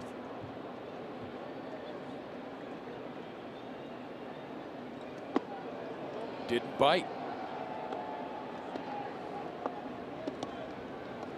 That's tough. It gives that illusion that it's going to be a strike and then just drops. And if you're over anxious at all, you're swinging and missing.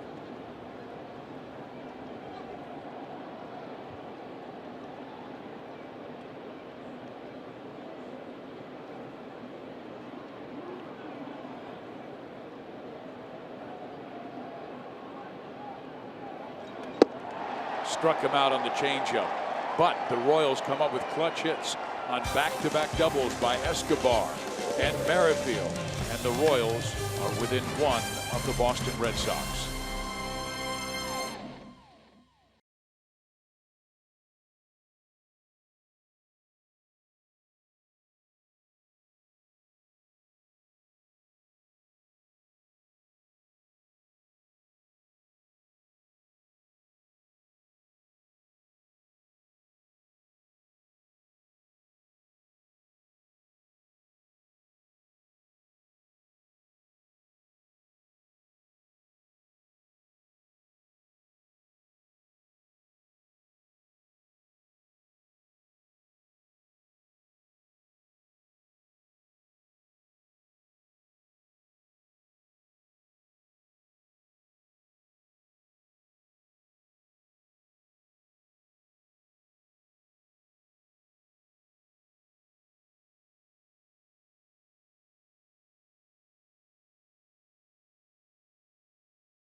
Celebrate one of the most dynamic players in Royals history with the Bo Jackson Flex Plan. This plan gives you the ultimate flexibility with 16 ticket vouchers to use during the remainder of the season. Download the MLB Ballpark app and pick and choose which remaining games you want to attend. For more information on the Bo Jackson Flex Plan at Royals.com/Bo. Well, they pulled the parkas and almost looks like a garbage bag over themselves to stay dry on a cold, rainy evening, the last day in April. Hopefully we'll see springtime in May. Winter seems to have dragged on forever.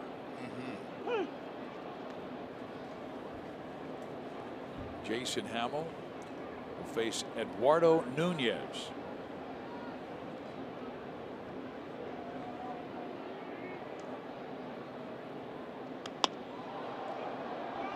And Jason got it on the hands of Nunez. It's popped up, taken care of by Whit Merrifield for out number 1. And I know you and Ryan were talking about me moving into the TV booth for the Boston series. And you said, well, Steve, we'll of course be talking about history. And so this is that time, Rex, where I have to bore you with history. But it's about one of your favorite players. Okay. Teddy Ballgame. Ted Williams. Nice. I was reading a story about Ted Williams, one of the greatest players in Red Sox history, was playing at Old Municipal Stadium in Kansas City. Bradley fouls that one off. And he was such a perfectionist and understood every detail of a baseball field, and particularly in the batter's box. And at Old Municipal Stadium, number 9, Ted Williams said, I think we're hitting uphill. I think the groundskeeper should check out the batter's box because it's at a slant. No other hitter complained about that. Here's the pitch. It's outside. You mean the great George Toma? No, it wasn't George Toma. It was before that, Kansas City A's. Okay. And it was back in the early 60s, late 50s. So the groundskeeper came out with a level and found out that it was true that the batter's box was at a 1/4 inch tilt up. Oh, my nose. And he leveled it out. Ted Williams the next day hit 2 home runs. Management found out, and the groundskeeper got in big trouble for leveling it out for an opponent. Oh, and wow. There's your history. I like it. Good tidbit. There's the pitch, a change up from Jason Hamill that is outside. Can you believe that? There he is, Ted Williams, one of the greatest hitters of all time. He would be so interested in the metrics, or the sabermetrics. And not only a brilliant baseball player, but also an ace in battle. He flew planes in World War II and Korea, and you have to get 5 kills as a pilot. He did. It's amazing to be that good. And there are legendary stories about his eyesight. But even Ted said a lot of them were well exaggerated. He said there was one guy who said I could read a license plate numbers before others could read that there was a license plate. Yeah, no, it's the truth. Remember, every year they give physicals. You know, they have the eye doctor there, and they have their assistants. And I remember they would go, okay, read this line. And then I would just say, save it. Just give me the bottom line. I'll read all the smallest numbers you got. And they would laugh. And I read them. And they would say, okay, you pass. but she said that they do all the sports, and the baseball players are the ones that have the best eyes. Yeah. Well, they say Ted Williams could see planes before radar off in the distance, and that they would put him at the very point of the V when they were on their missions. And he would say, bandits at 10 o'clock. The guys would squint. About 30 seconds later, they would see those specks. How about a double play spec right here? Perfect. Kept low. That's the pitch. Vasquez is a double play candidate. Grounded out to short his first time up. Look at that. Ted Williams out of San Diego. We had a chance to tour Fenway Park with the players with their fathers and brothers today.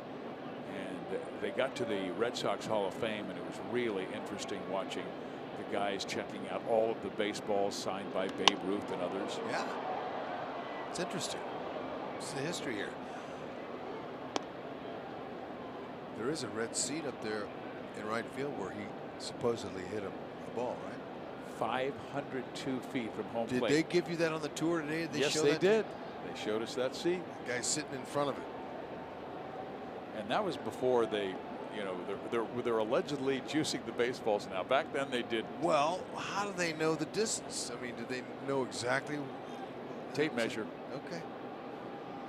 They use one of those golf things, you know. No, they did not.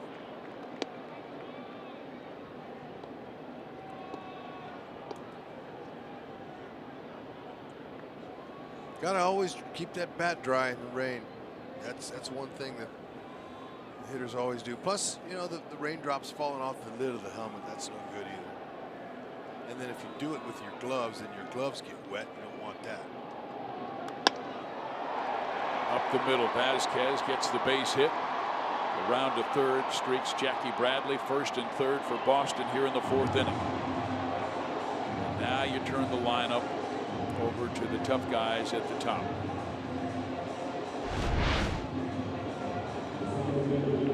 Yep, that's in the middle of the plate. Good easy swing. Vasquez just man, that's exactly what he wanted to do.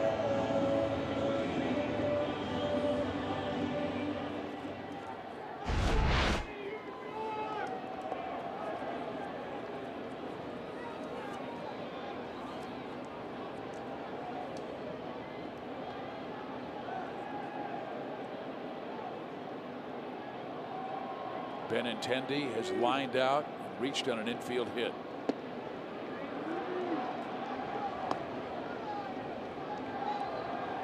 Change up first pitch. Hamill would like to see if he could do something good. Best would be a double play. Tough to double up the young Benintendi from the left side. He runs well. Getting loose in that Royals bullpen. Yeah, I mean, there's a lot of arms going back and forth in that pin. I'm seeing from up here, and you know it's getting close.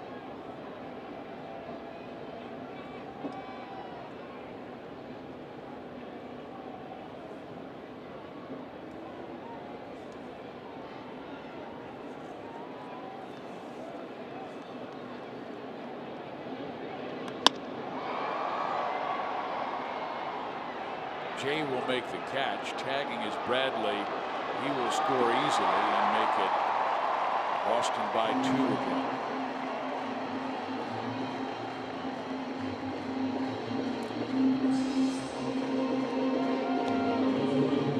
So Tim Hill continues to warm, or just starts to warm in that Kansas City bullpen, because Jason Hamill the last 2 innings has thrown a ton of pitches.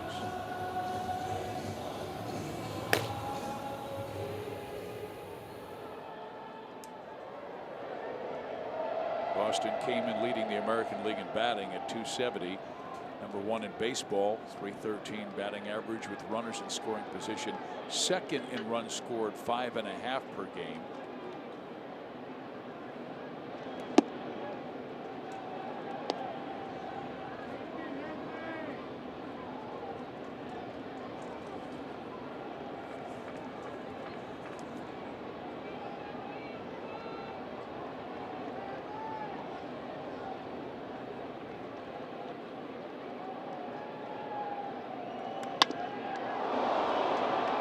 Escobar, bare hands.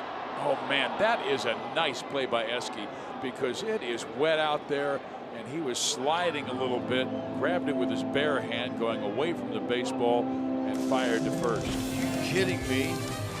That was awesome.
by Steel Outdoor Power Equipment.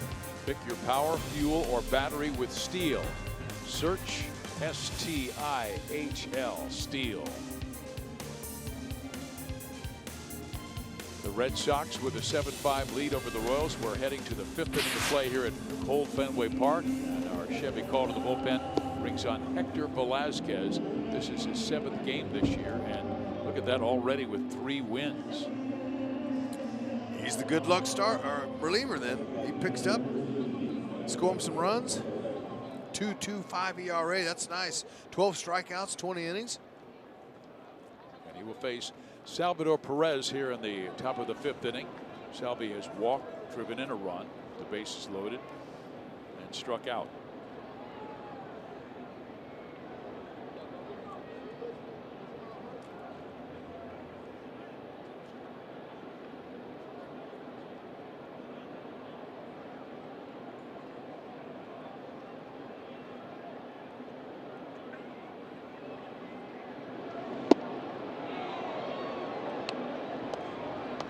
Velazquez will not overpower you. His average fastball is 91, but that one had late life to it. Salvi swung over the top. He hails from Sonora, Mexico. Yep.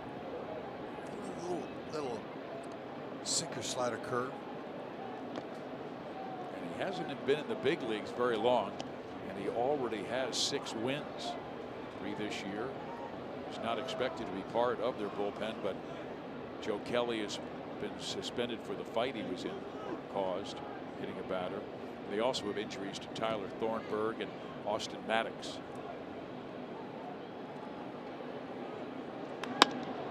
Salvi to right field, but right at Jackie Bradley. And there is 1 out. Joel.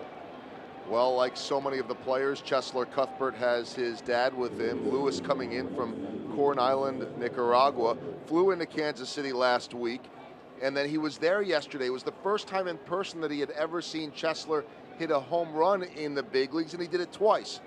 Lewis, the lobster fisherman, he starts his season in July. That goes through February. He'll be heading back to Kansas City and then to Nicaragua later in the week.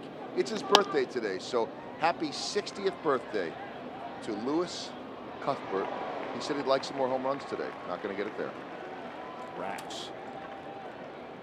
But what a delightful guy, and he and his wife, Joel, I understand, they sent their son over to the capital of Nicaragua because the family lives in Corn Island, but the baseball isn't as strong there, and he lived with his sister and became a star in the amateur leagues. Wow, nice little tidbit, add on there for Joel's story, Fizz. That was a good ad. Well, he played in a higher league too, where a lot of the athletes were 18, 19, 20 and beyond, and he was 15 years old at the time, and he led the league in home runs. It's pretty impressive. Now Lucas Duda. Walk with the bases loaded to drive in a run. One time the Royals led 3-0.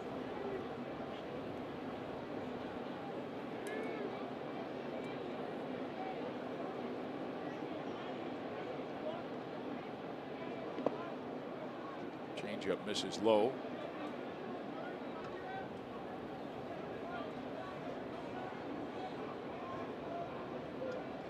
Velazquez threw a season-high 3 1/3 scoreless innings in Friday night's loss versus Tampa Bay. Gave up 4 hits, a walk.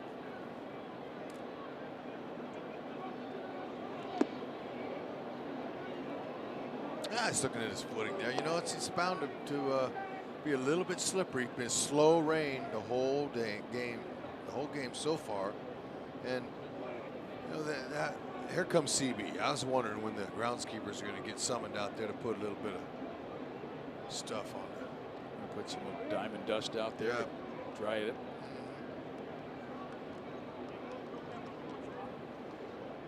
We're in the top half of inning number 5. 2 out. Perez flied out. Cuthbert grounded out.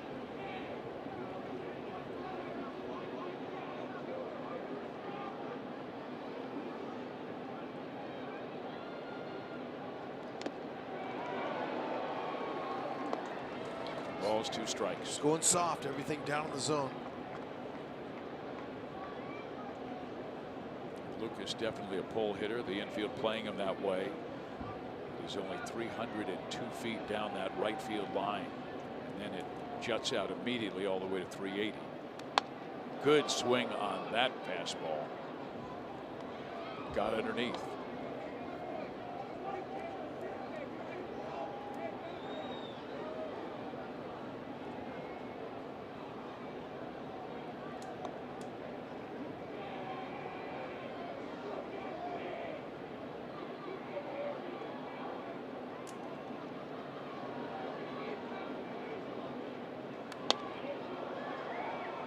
Back with the heater again, left it up but away from Lucas. That best he could do was foul it back. Matt, he was looking to take a shot off that monster though. That's a good swing right there. That's what he wanted. Anything up you see that way? I tell you, the best left-handed bat I can remember that used to play pepper off that wall was Mo Vaughn. Yep, he was an expert at it. And there is the off-speed pitch due to out in front, strikes out. So Velasquez works the Royals 1-2-3.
The last 2 innings have been grueling for him.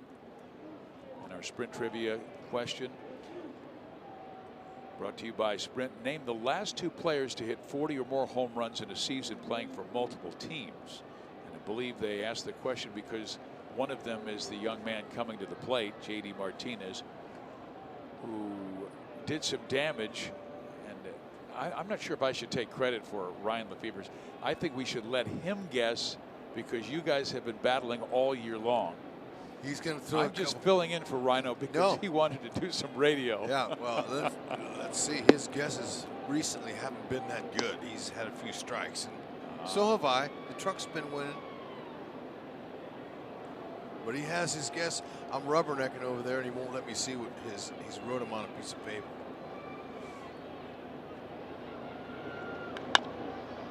We told you that J.D. split time last year as a member of the Detroit Tigers, and then was traded to the Arizona Diamondbacks before the trade deadline, and man, was he on fire. He had a game against the Dodgers at Dodger Stadium. You know, that's a pitcher's ballpark. He hit 4 home runs in the one game. Amazing. And you know, earlier when he came up, I was wondering how many of those he hit to the opposite field out of the 45. Dave Holtzman looked it up. 24 out of the 45 went to the opposite field. And once again, this was a guy released by the Houston Astros, picked up by Detroit, and he worked on his game in the offseason down in Miami, Florida. And he worked at Eric Hosmer's house. Eric has a batting cage in the backyard. That ball to the right field side, and Soler will drop the baseball right up against the wall, and JD will cruise into second base.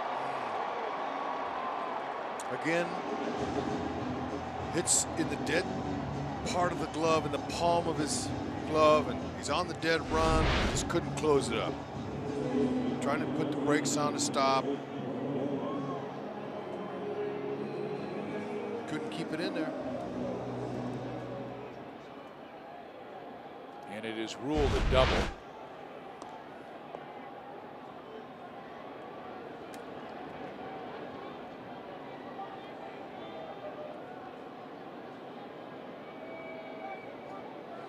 Told you how difficult it can be in the right field section down there, Fizz, didn't I?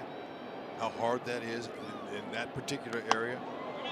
And especially if this is the first time you've ever played in this ballpark, and it is for Soler. First time he's ever played at Fenway. So look, I'm not going to say one thing about that ball there, because how difficult that is to find out where you are, to put the brakes on. He could have slipped. Look at how wet it is. It's all mud out there. He could have slipped, could have got hurt. So he kind of went to that wall a little bit gingerly, and he was feeling for it, but it hit the dead spot of the glove and popped out. It's a good try. What are you going to do? The effort was there.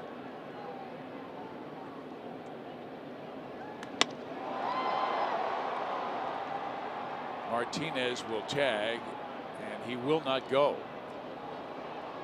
Throw a good one from John Jay, went skipped by Alcides Escobar, but his throw was in line, and Cuthbert was there.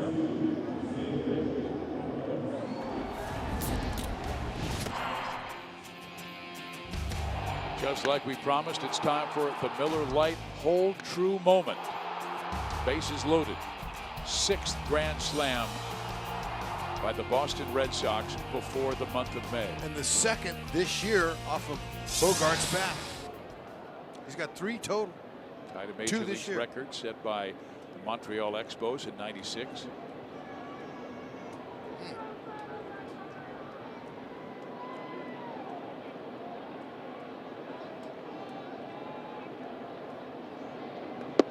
Okay, now I'm gonna throw out a guess. I have a few guys, I think, but I'm not sure about Barry Bonds, because I don't think he got traded in midseason, did he?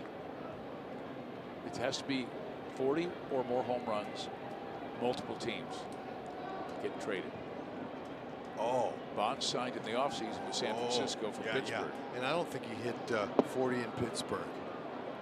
I was wondering if Jason Giambi got traded in midseason from Oakland to New York. But that's not the answer. No, so they're going to charge you for a strike. Okay.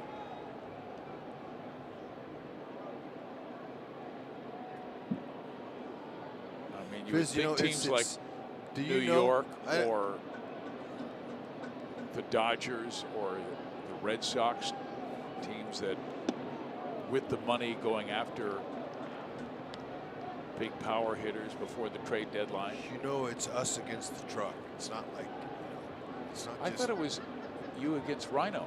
No, they changed it. They've been changing the rules every other week. Oh, okay. That's the Holtzy rules, I understand. Yeah, whatever. It's okay. It's for the fans anyway. We're trying to have a good time with it. Base hit left field. Martinez will be held at 3rd. We only get 3 strikes. And if we strike out, the truck wins. So I have a hard time reading the question because I'm, because you're so locked in on the game. I am. Now look at him. That's suspicious. I think he knows the answer, and we're going to use him. He looks serious. Can you throw it? Yeah, he does. Is that Tino Martinez? Oh, that's JD and JD Martinez. Yeah, we already got JD.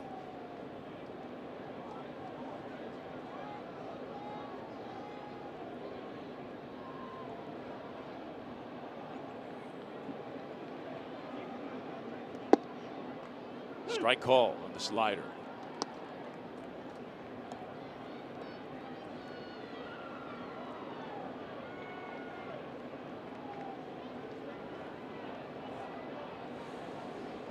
We already had that one. There was another name written on there that I couldn't read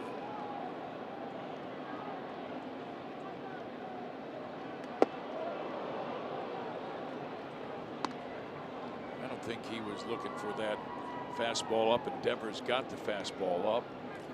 Jason threw it in a perfect spot. This is where Jason would love to get the strikeout. With one out, runners first and third, Royals only trailing by 2.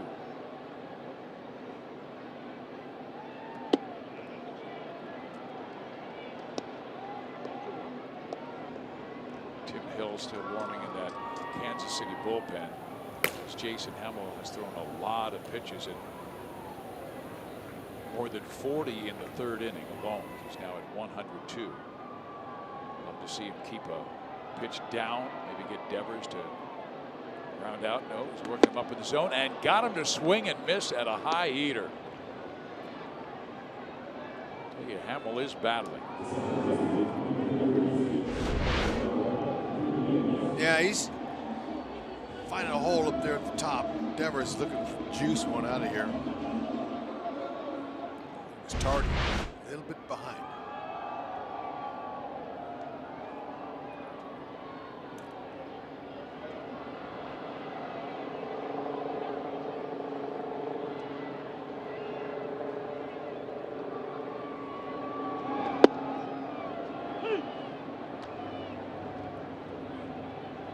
Nunez 0 for 2.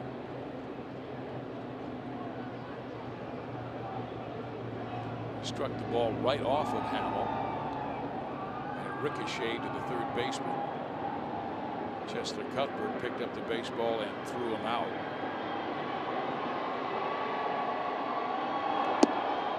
Trying to tease it with that slider away. The appeal.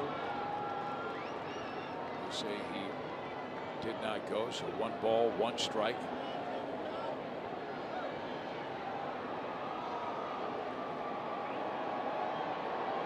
Game 2 of this series tomorrow. Jacob Junis going for Kansas City. Chris Sale for Boston.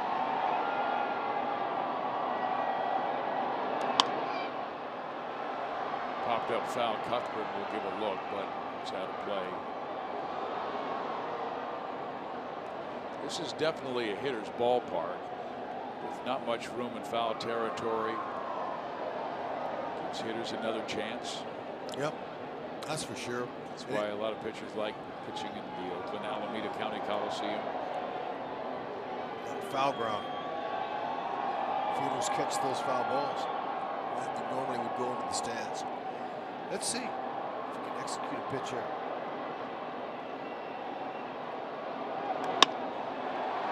And a base hit to the right side that will score 1.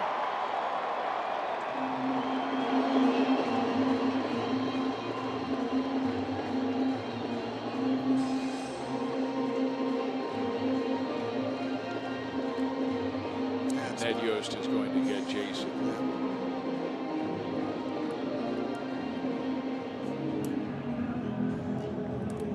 Royals coming in here against an incredibly hot team, the first to 20 wins this year. And our Chevy call to the bullpen brings on the lefty Tim Hill. We'll be right back.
Jason Hamill's Pizza Ranch pitching line, 4 2/3 innings, 8 hits, allowed 8 runs, 3 walks, but a fatiguing inning in that 3rd inning when Xander Bogaerts hit the grand slam, but he threw more than 40 pitches in that inning and over 100 in less than 5. A lot of it was a lot of foul offs by very good Boston hitters. There's a shot foul. But you know what? He was fortunate. He got hit twice by batted balls, and both of them were outs. But it could have been worse physically on him. Hill, sinking fastball, slider, changeup.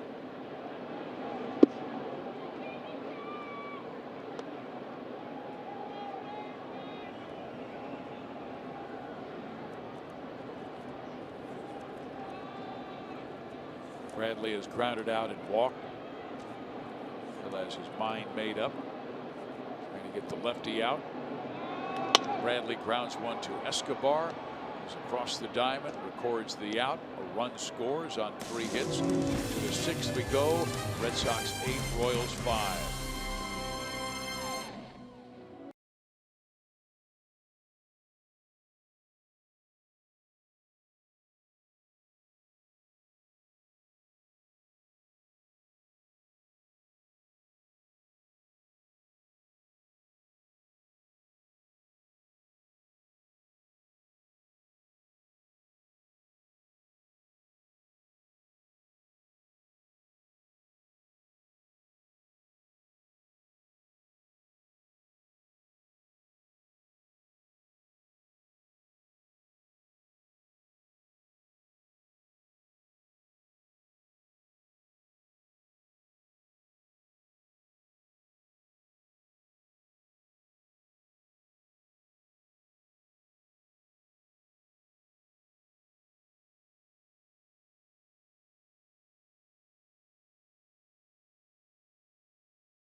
On 8-5 so far, but folks, come to the K and salute the Negro Leagues with us this Sunday. The first 10,000 fans through the gate will receive a vintage Monarchs hat sponsored by Pepsi.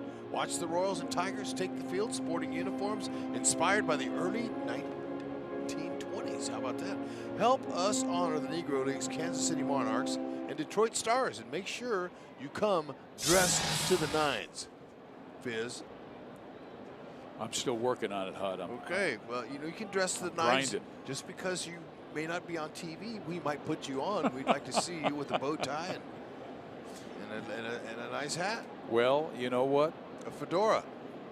That is always a special day. And it is. Can't wait to dress up. There is a strike on the inside corner. The 6th inning is our Sonic Slam inning. Our contestant is Tamara Nepper from Lee Summit. The Royals hit a home run out of the park in this inning. Tamara will win $800, and if the Royals hit a grand slam out of the park in this inning, Tamara will win $25,000 from Sonic and the Kansas City Royals. Well, Royals need some base runners. They trail by 3. John Jay's infield hit scored their 3rd run in that 3-run first. Check swing on a foul off. I was trying to think who may have been acquired by like Boston, New York, or the Dodgers, the Moneyball clubs. I mean, yeah, but it's Boston won their world championship after what was it, 86 years in 2004, and I was thinking, did they acquire somebody in midseason? I think they acquired Orlando Cabrera, the shortstop, but he wasn't a 40 home run guy. That was a significant move. J.D. Martinez was one of the answers to this sprint trivia question. That was the team that called themselves the Idiots, the goofy guys. It's a good try. Swing and a miss. And this kid's looking sharp. He's faced 4, retired all 4, and struck out 2. He's got a nasty breaking ball.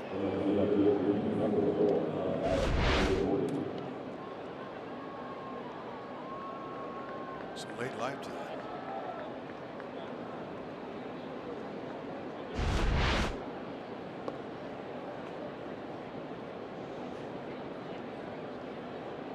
The team had David Ortiz and Manny Ramirez and Johnny Damon and Jason Varitek. Great pitchers, but Kurt Schilling, Tim Wakefield, and Pedro Martinez.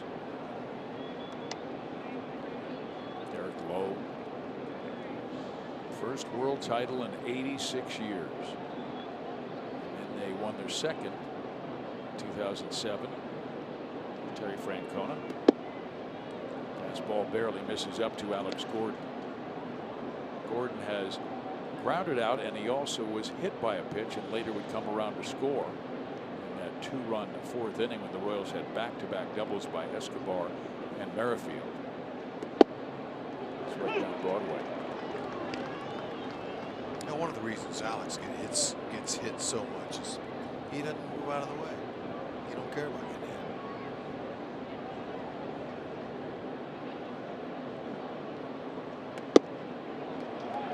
There with the off speed, and it's not like he's on top of home plate. We've seen some opposing batters with their hands in the strike zone.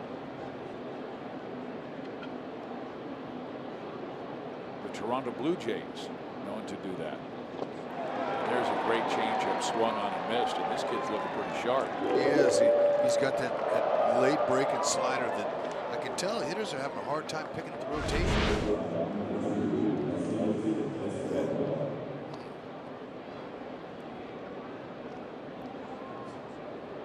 Almost looks like a split finger. That has movement like it's going down. I was trying to watch it come out of his hand. So far, he has really been good in his brief time in the big leagues with a record of 6-1 in his career. That ball struck to center field for a hit, and Escobar is on for the second time. 2 for 3. Maybe Witt can get another clutch hit like he did in inning number 4. Yeah, he's looking for the heater out there because Velasquez wants to get ahead with the heater, so he caught it, jammed him, and it's a good thing he didn't barrel it or he'd have lined it out. So sometimes it's not how hard you hit it, it's how soft you can hit it. But I'll tell you what, that play that he made off of Hamill's back, I'm amazed that play was made because how wet the ground is. The ball was hit up the middle. Escobar was moving towards the middle of the diamond and had to put the brakes on, stop, backhand the ball, get it, and get to his feet without slipping, and then throw it. Let's show you the degree of difficulty of this is unbelievable. Okay, he's going. Now he's got to stop because the ball, that looks like it was routine, but it's not. It's a better angle here. How does he get that kind of velocity on that throw? From underhand, he almost flipped it under. It's a flip, but he's able to get his footing. That's how I understand. There they go the sure way, get the force. The Royals are done in 6th. Boston leads by 3.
major league debut about 100 miles from where he grew up. He grew up in Quaker Hill, Connecticut, but then moved to California, to Santa Clarita, just to get more baseball exposure, to be able to play year-round, and that's where he played in high school before being drafted by the Dodgers. 8th season, guys, of pro ball, so this has been a long time in the making.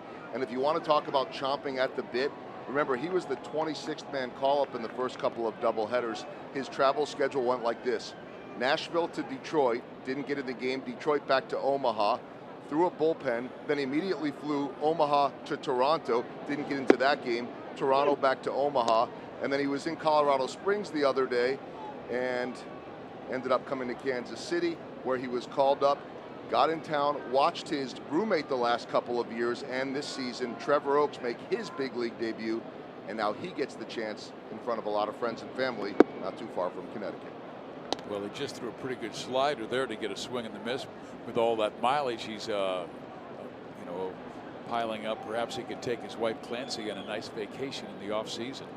Wow, that was a nice report, Joe. I like that. Good story. Come on, now look at him. He's going to get his first punch out right here, first hitter. And he does on that nasty slider outside corner. Well, the Royals really liked him when he was in the Dodgers organization, and they offered him a major league contract because they didn't think that he would be able to be held onto that Dodgers 40-man roster. And so the Royals asked for and received the baseball that Scott Barlow gets his first strikeout. So he'll remember that moment for the rest of his life. Fantastic. Congratulations. Now a fly ball struck to left center field, and Alex Gordon moves over to make the catch. So Scott Barlow, 2 up, 2 out. Check it out, Vasquez. Breaking ball. You got to go. First one in his big league career, and there's the ball. Well, the Royal Scouts really liked him, and he had a remarkable Double-A season last year, going 6-3 with an ERA of 2.1. Tremendous command, HUD. 37 strikeouts, 37 walks in 107 innings against 124 strikeouts, and a lot of them came on that nasty slider.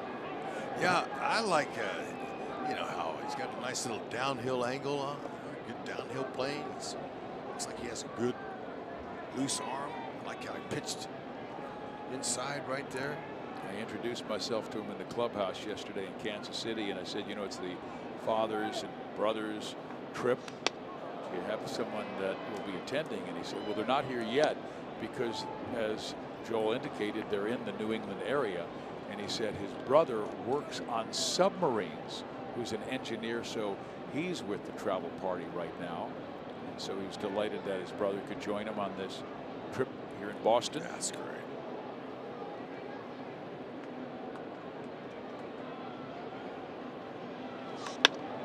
Ground ball right side, hitting away from that shift is Hanley Ramirez, and so the first hit that Barlow will give up is to the veteran Hanley Ramirez.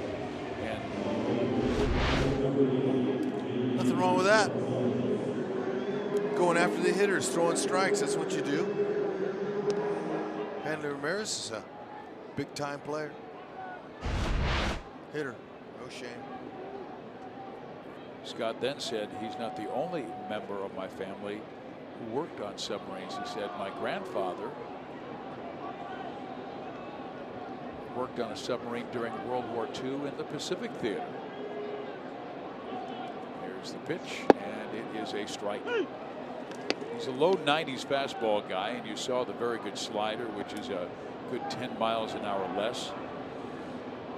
Yep. Curveball, changeup. He's thrown all four. Now I don't know what he'll throw and concentrate on specifically out of the pin, but we'll see so far. Fastball, slider. There's a slider. Nice.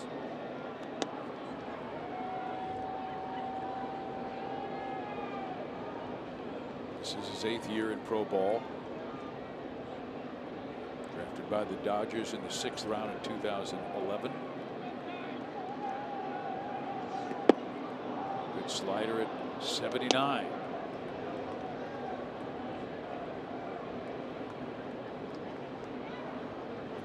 It's a long time to wait for your debut, especially nowadays. Good for him and his family. Right to the shortstop. The force, and Barlow in his major league debut with a shutout inning. The Royals need 3 to tie.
This is our game summary. John Jay with a base hit, but Xander Bogaerts, after Jay's hit, gave him a 3-0 lead.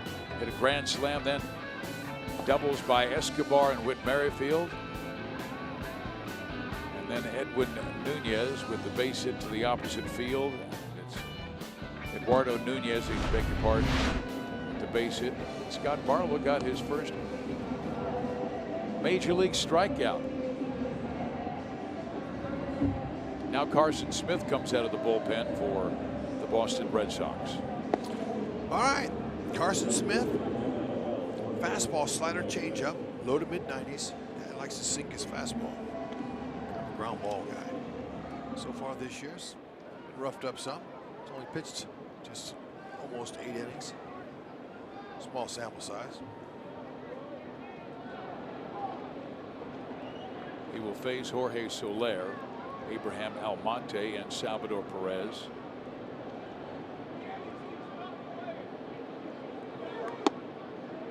Strike in there. Soler tonight has walked and reached in an infield hit and struck out, so 1 for 2. He's up that season average to .312.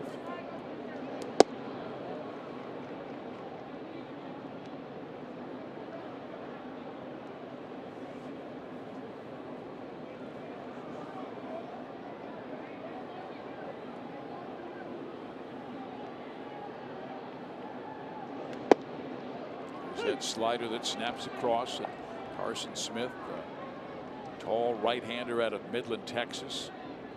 Seattle's 8th round pick in 2011 out of Texas State. You know, that slider, they throw it a lot because it's hard to hit. And he held on to that one. Sometimes it's hard to throw. Yeah, but you know, a big league slider is a lot different than the minor league sliders you see coming up. I remember the first one I saw at the majors. It really was. It shocked me as I was walking back to the plate. And you saw one of the best of all time in Randy Johnson. Oh yeah, well that was later. I'd already had some experience, and I'd still seen. when you saw that. Yeah, when I'd seen some big league sliders before, but that's why I throw it.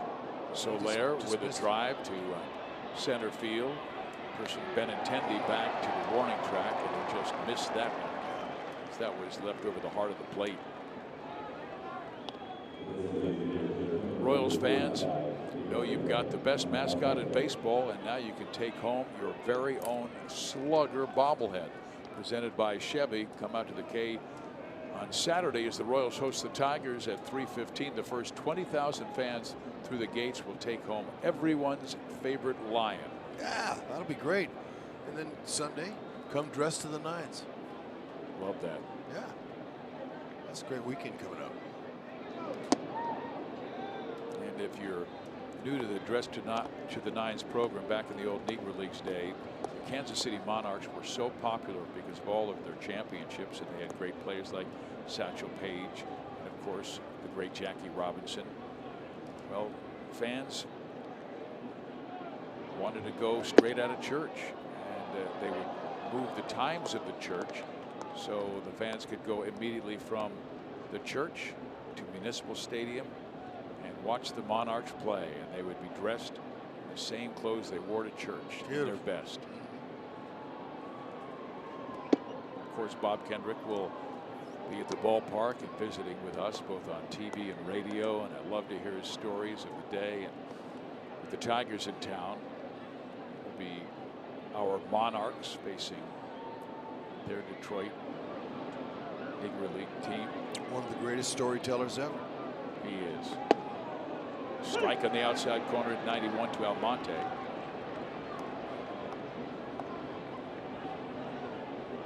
If you've just joined us, the reason Almonte is hitting third, Mike Moustakas was hit on the right forearm.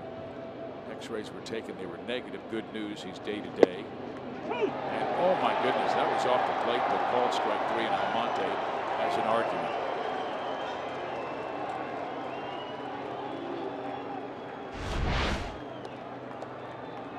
Yeah, that's off the plate. CB Bucknor. That's ball 4, and he couldn't believe that. It didn't strike him out. It was just strike 2. Yeah, and Carson Smith may go right there and said, well, I'm just going to call that a strike. Yeah.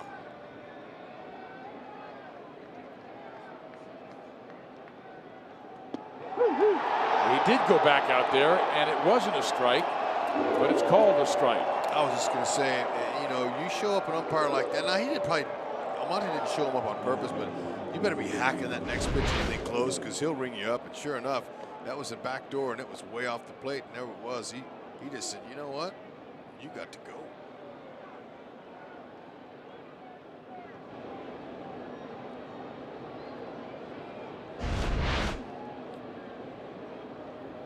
Two outs for Perez. Strike 1.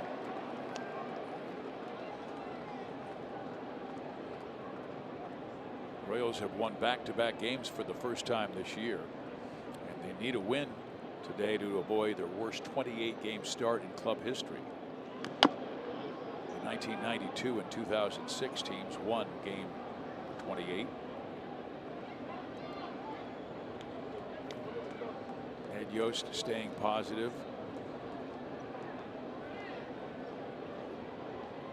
A lot of rough things have happened early. 13 off days since leaving spring training. You go from playing every single day to cold temperatures and then not playing. 3 doubleheaders in 13 days stretch. And they just did get Salvi back after he injured his knee, and he bangs one to left field for his first hit of the night. Okay, Fizz, I think we should try to get to trivia here. Last 2 players to hit 40 homers in a season playing for multiple teams in a season. See, that threw me off. I didn't see that. How are you going to do that? We'll guess that, Fizz. You got another guess? You know, we got JD Martinez. Adam Dunn. Great choice by Denny, the Hall of Famer. Way to go, Denny. Fantastic. That's right. He was traded from Washington to Cincinnati. So the booth, I guess it doesn't mean TV booth necessarily.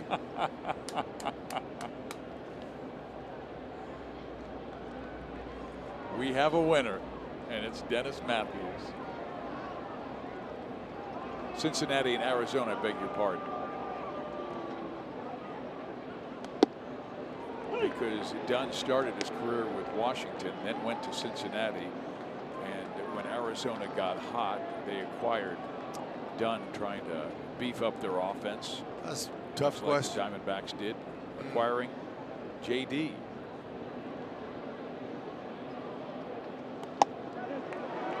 Slider outside. You guys still lead the truck. Yeah, but you know what? They can really press the questions if they want to. They've been staying up overnight figuring out these questions and making them so hard for this. They're getting back in it. Maybe they'll give us a soft tosser in the next couple. Well, of we days. got some help from Dennis Matthews. Yeah, that was great. Then he helped out.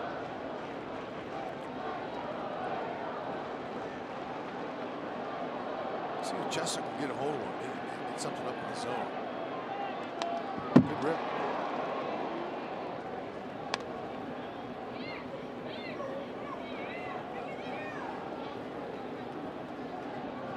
His father, Lewis, a delightful gentleman.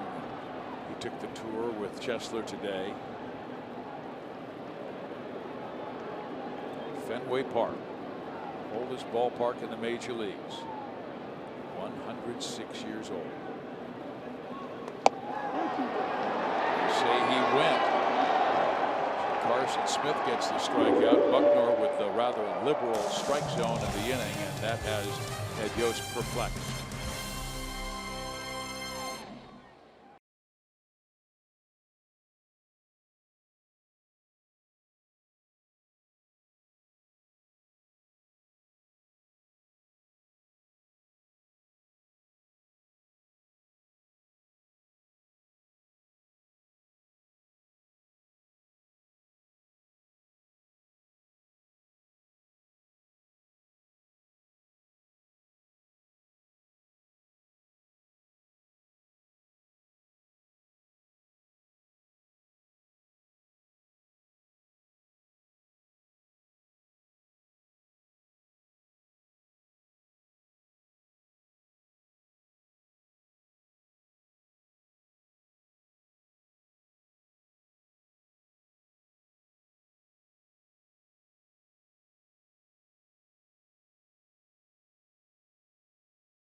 By Ford, going further so you can. Here at Fenway Park in Boston, the Red Sox with an 8-5 lead. We're in the bottom of the 7th inning. Some hardy fans here at the ballpark. They are Pepsi fans of the game. They deserve it. And we hope to have warmer weather for them tomorrow. It will be Jacob Junis matching up against Chris Sale.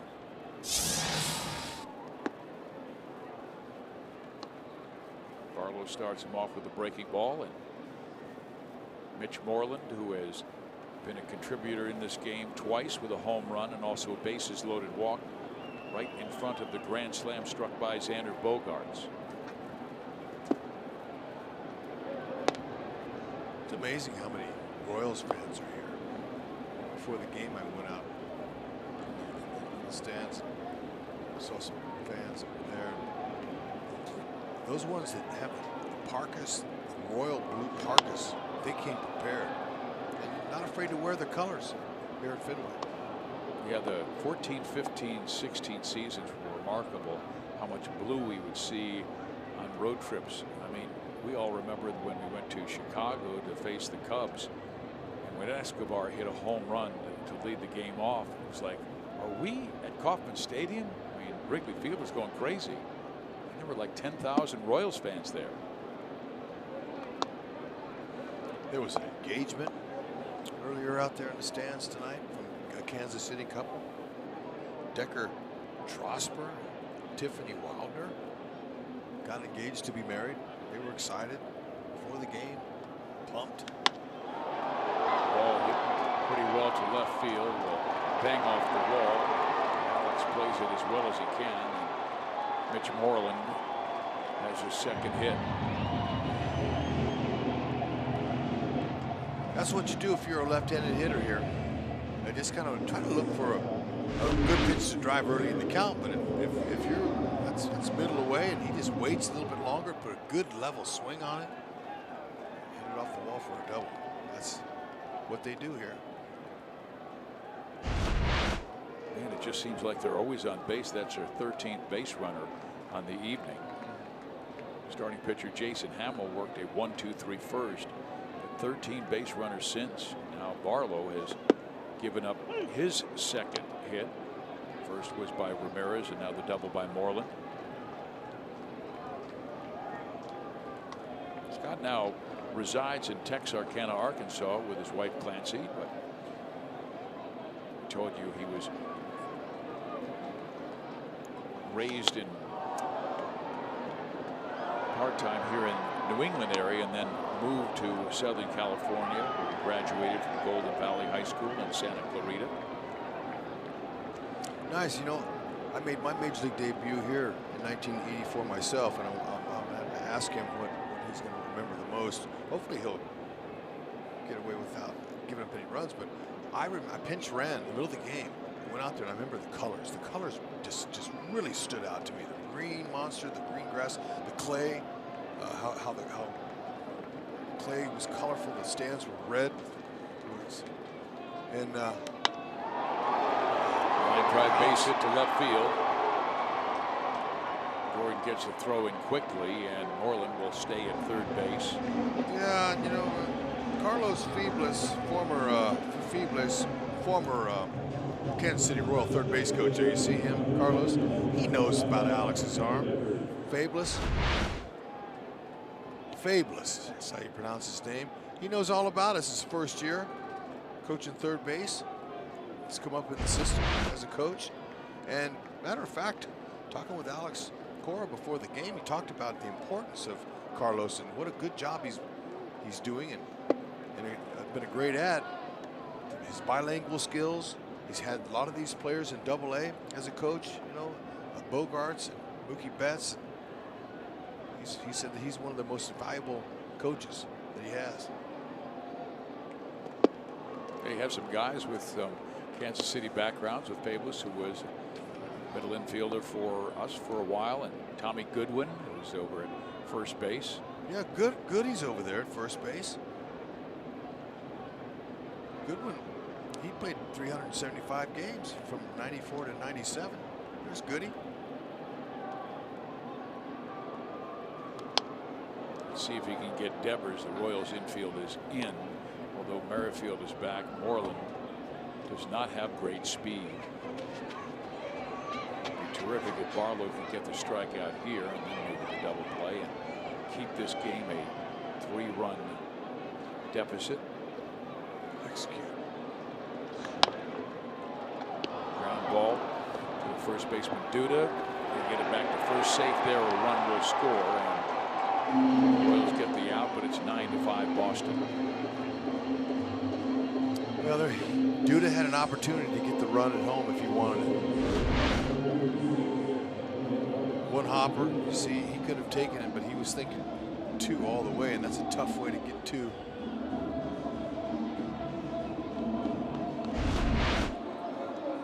So Barlow picking up his first major league strikeout. Now he gives up his first major league run.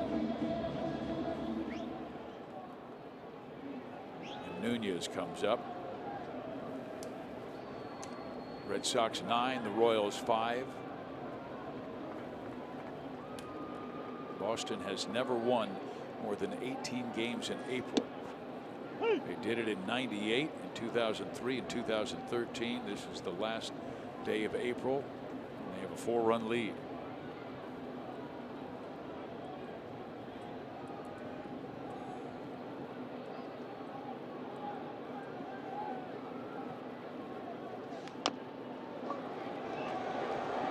Salvi. Man, that's a heck of a play. Boy, you don't have any time at all. You've got to come out there, pounce on it, spin and fire, and the angle that he has to throw and not hit the runner in the back.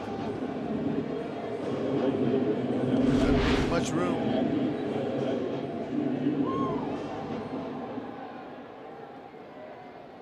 And the runner, for much of it, was inside the lane, so had he hit him in the back, he would have been out anyway. Yeah, and you know, they teach players lots of times just to hit the runner in the back on plays like that. Yeah, we were talking to Ron Gartenhire in Detroit the other day, and he said as much. He goes, we teach our guys to throw it right through their back because the other day, and I can't remember what team, they threw it over the head of the runner who was outside the lane, and it overshot the first baseman covering and went down, and the winning run would score.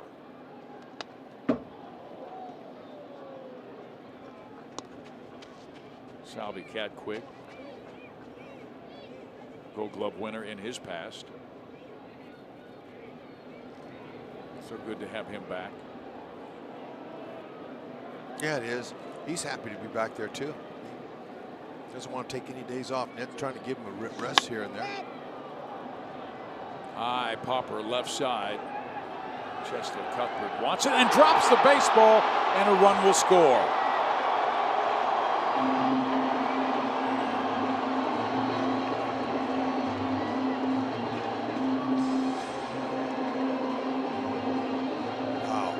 Well, you know, the ball drifted, and I was wondering now, they're playing over Escobar. That's really his ball, and he could have called off Chesler had he really wanted it, but he stood there. Chesler, he just let him have it. He's yelling for it, Chesler is, but, you know, had Escobar overruled him and taken charge there, because the ball was coming back towards the shortstop area. That really is a ball that Esky could have called him off and made an easier catch. And you can't give this team these kind of opportunities, and Boston now with a 5-run lead. The inning will continue as number 9 batter Christian Vasquez comes up.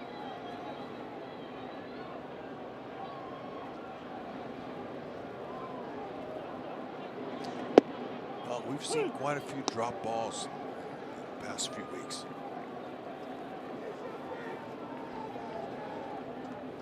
Something the Royals will have to clean up.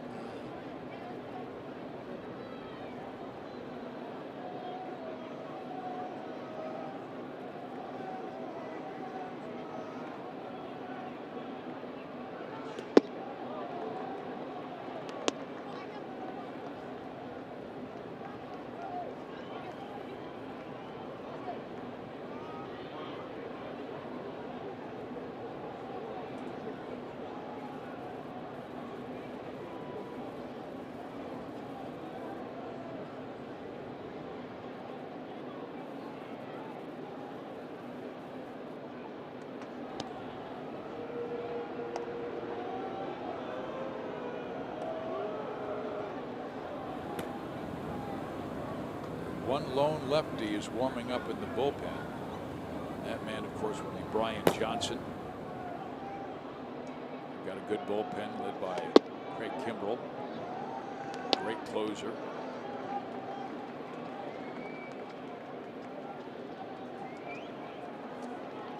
He closed out yesterday's 4-3 victory over Tampa Bay, and Boston, after their 17-2 start, they had lost 5 of their previous 7. Yeah, Tampa Bay, they were on a winning streak. They were hot. They're 8-2 in their last 10. They were able to shut them down.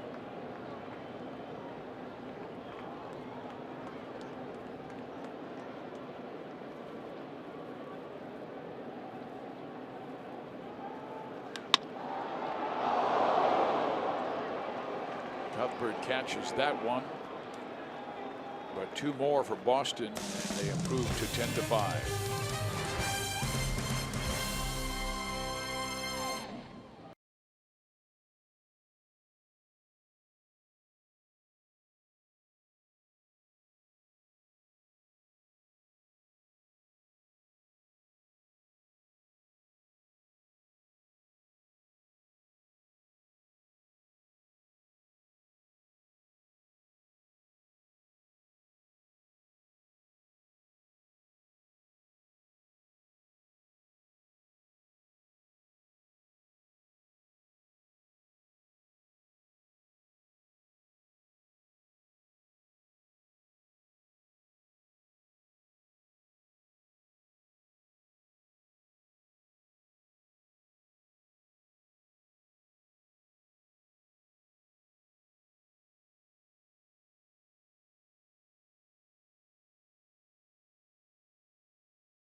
Oval. Justin Smoke got all of that one at Target Field and hits it out. And Toronto has a 6-3 lead over the struggling Minnesota Twins. I mean, the Twins had lost 9 of their previous 10 games. They're 9-14. The American League Central is struggling. Cleveland's only 2 games over 500 starting the day. Second place Detroit is 4 games under. And the Royals only 7.5 games back. And Brian Johnson will come out of the bullpen to pitch for the 8th time this year. The lone lefty in that Sox bullpen. Yeah, well, you know, the Central, Fizz, look, that's good. I mean, those teams aren't doing much up at the top. Keeps us in it longer. You never know. Long season, a lot of games left. Yeah, the Royals have not played well yet. No. And they will. They'll have to. Johnson, 6'4", 235, 27 years young. 87-91 fastball. Not overpowering another guy who's going to try to finesse you, slider, curve, change. Yeah, I thought he would have a higher velocity because he's a former first-round pick by Boston out of the University of Florida. Fastball only averages about 88. Yeah. Must have good command with it, good movement, good breaking ball. Lefty Johnson to face lefty Duda. He's 0 for 2 with a walk with the bases loaded. Always like to talk to the opposing pitching coach, our pitching coach, at least daily if we can. We start the series, but you know, first days in are tough for both because they're always in meetings. We get to the ballpark pretty early, 3 o'clock, and they're hard to get a hold of because they're all talking to their players. They're assembling all of their notes that they have for the team, and they're going over all that stuff. And here in Boston, Fenway Park's clubhouse is the smallest in the major leagues. And it was absolutely packed today with so many dads and brothers, and there's a pop-up, and they're struggling to make the play on that one was Nunez with the wind blowing. At least the rain has stopped. Now John Jay. Hey Royals fans, if you can't catch a game on TV, you can stream games live on your mobile device. Download the Fox Sports Go app, log in, and stream the Royals. It's presented by T-Mobile.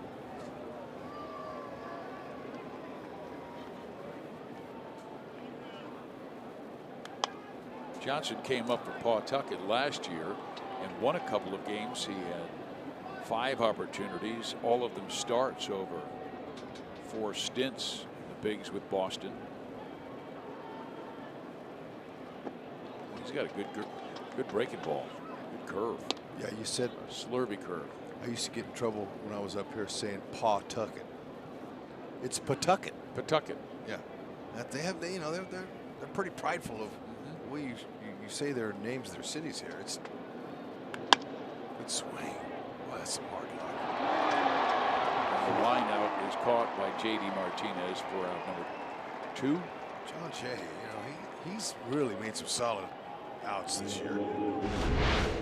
Watch this, perfect swing. Short, compact, right to what you want to do. Good inside out. And as he's running to first base, he's saying, and he got a little bit of skin there from his hitting coach. Yeah, that's all you can do. You can hit it hard, but you can't control where it goes. But they're giving him some encouragement, and that's what you do. So Johnson to face 3 straight lefties in Duda, Jay, and Gordon. Alex has been on once, scored a run on the double by Escobar. You pick up your teammates. Even when they hit the ball hard and make it out, you still acknowledge that. That's important, especially when you're starting off like the Royals have started out. You got to continue to keep your teammates going. Ned Yost has raved about the leadership that Mike Moustakas has displayed early.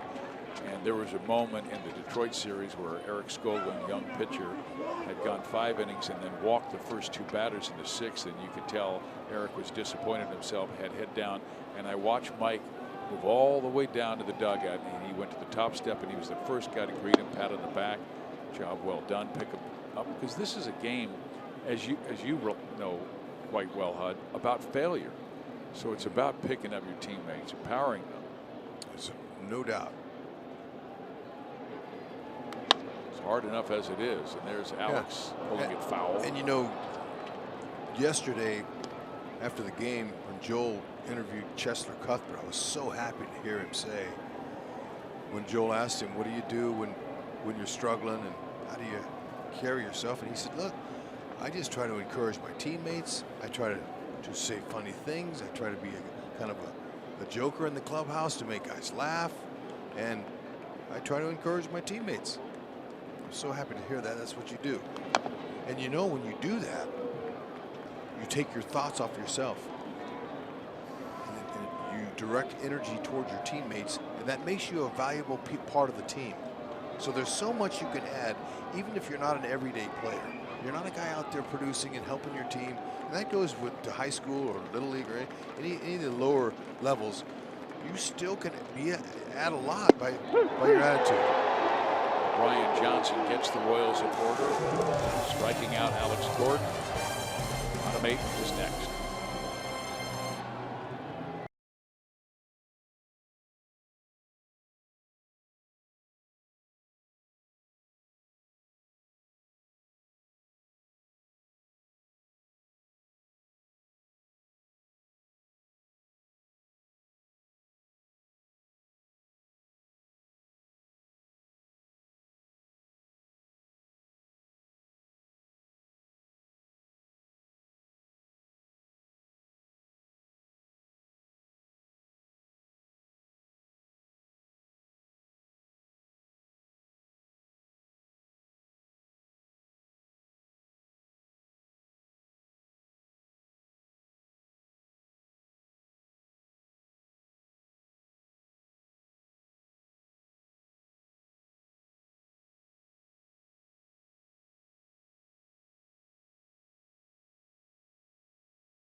Voted on their 50th season all-time team, and now you can wear your favorite players all on one shirt.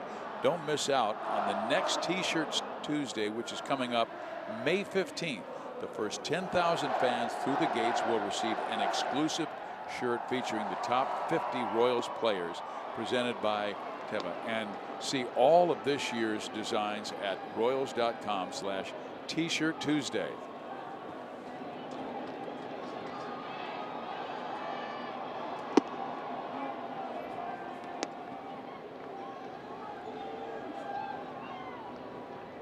Scott Barlow working his third inning.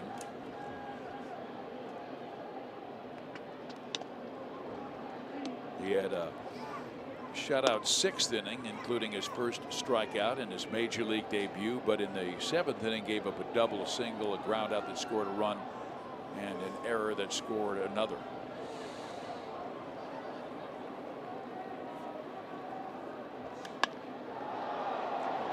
Pretty well, but Gordon is right there to track it, make the catch, and there's one out.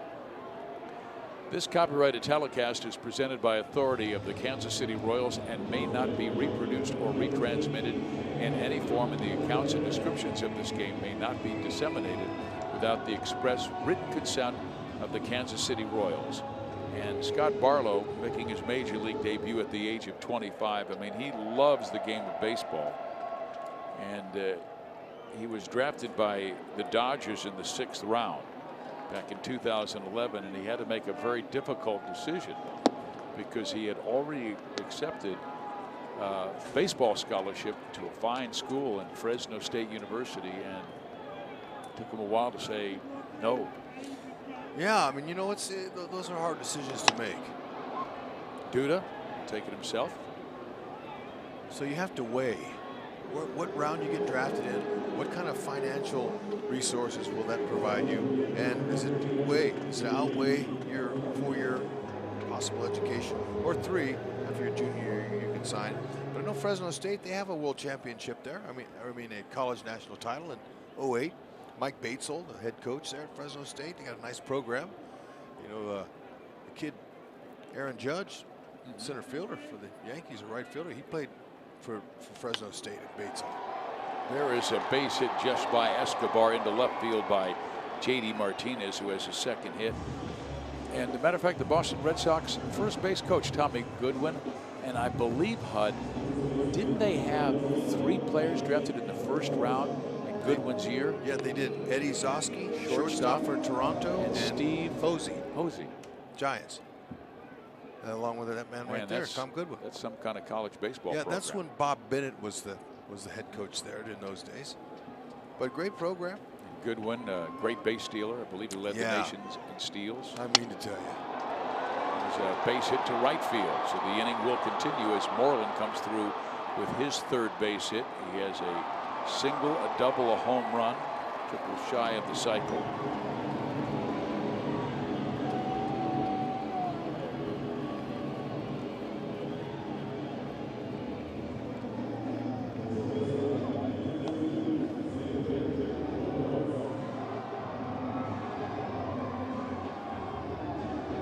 Barlow trying to get the final out of this 8th inning. Gonna have to reach back, kind of trying to work the lower part of the zone. You see a lot of these guys we're seeing for the first time come in here. You know, we saw Oaks in his start. He had his first start the other day. I mean, sinker baller. Sometimes, you know, it's a lot different up here. And if you're not executing down in the zone, these big league hitters, they'll let you know. And that's where you have to work. Obviously, they're going to make mistakes, but you try to limit those because there's no such thing as a wasted at bat up here. These guys are all hungry. They don't care what the score is. They're going to go up there and give you their A game. They're looking for the mistake. Well, the Red Sox have not made many mistakes this year. First team to 20 wins this year.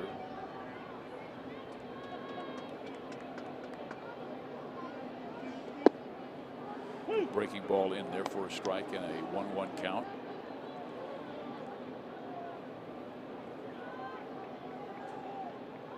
Hamill had a good start early in the game, got a 3-run lead in the first, and just run into some trouble in the 3rd inning. Boston opened up on him. Hit the grand slam. But before that, he was doing a good job trying to pitch J.D. Martinez tightly. Mitch Moreland walked those 2 guys, and then Bogarts hit the slam. Kind of got the Red Sox going again, and they're raking over 400 with runners out in scoring position. Team, you're going to have to pitch if you want to beat them. You're going to pitch to them. Pitch around them.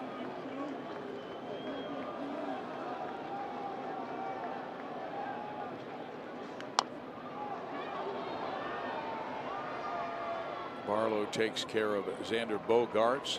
The Red Sox lead 2, but they lead this one 10-5.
huge rally if they want to get a winning streak of 3 going.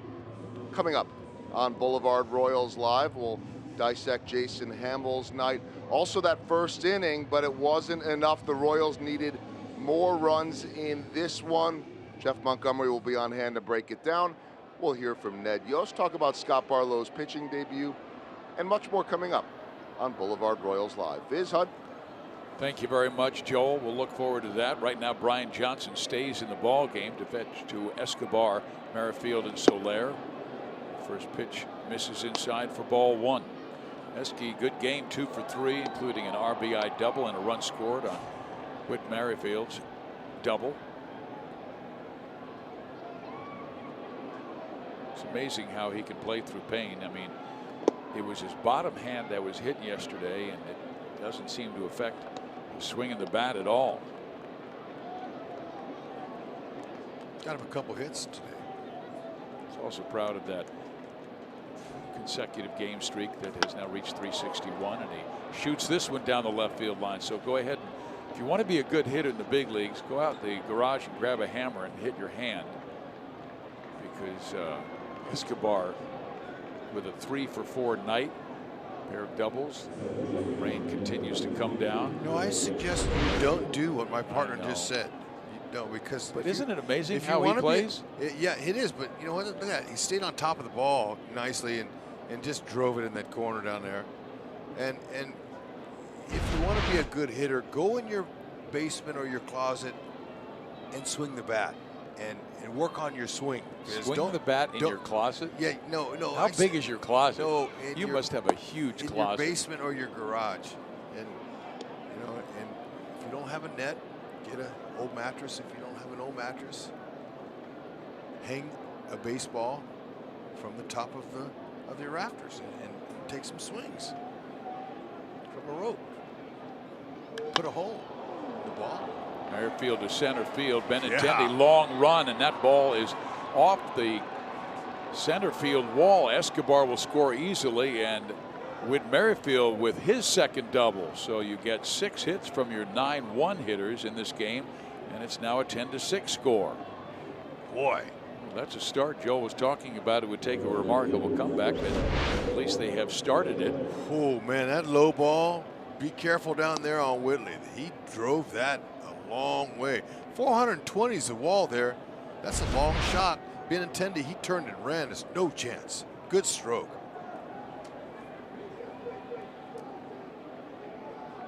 Now Soler.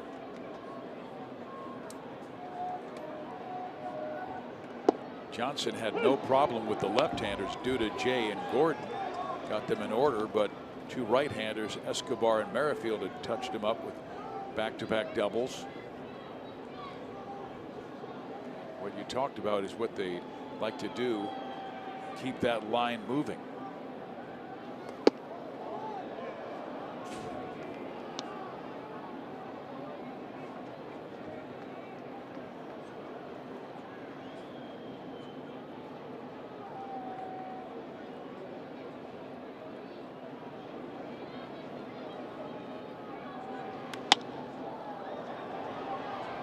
Soler skies it to center field. Benintendi with the catch. Whit not taking any chances, down by 4. You know, it's 3 straight games. The Royals have scored 5 or more runs, so you know, there's a start. Offense is going to come around, especially when it warms up now. Again, I can't believe it. I didn't think it was supposed to be like this today. The report that we had was supposed to be 60, 65 degrees for today, but it turned cold again. It's supposed to warm up tomorrow, get into the mid-60s, and then it's supposed to possibly get to 80 on Wednesday for the day game. Crazy. Craig Kimbrell. In case it gets to be a save situation. I wouldn't think that Alex Cora would want to get him up in this situation. He pitched multiple innings yesterday. There's a drive by Almonte, but it will be caught. Merrifield back to second base.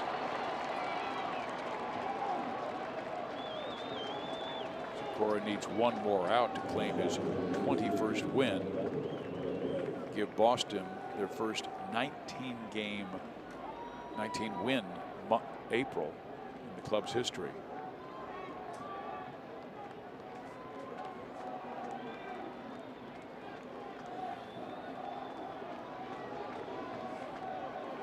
Here's Perez, who was walked and singled.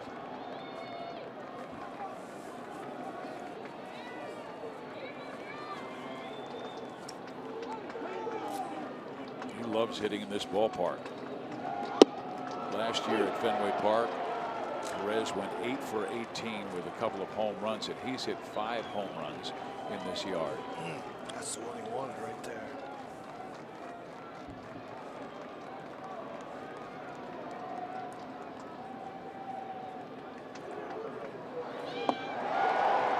Chased the slider and missed him. Now down 0-2.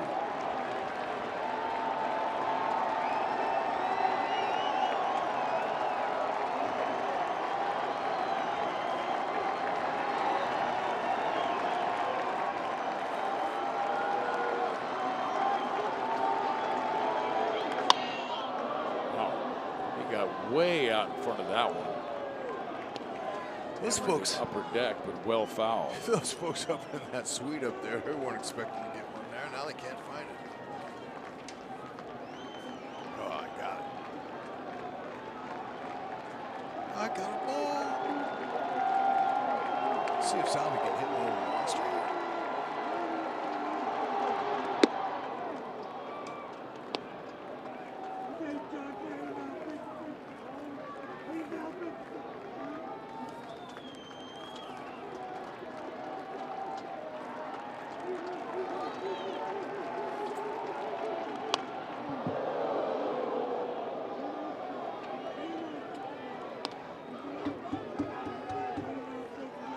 Chester almost got that one on deck and got out of the way of it.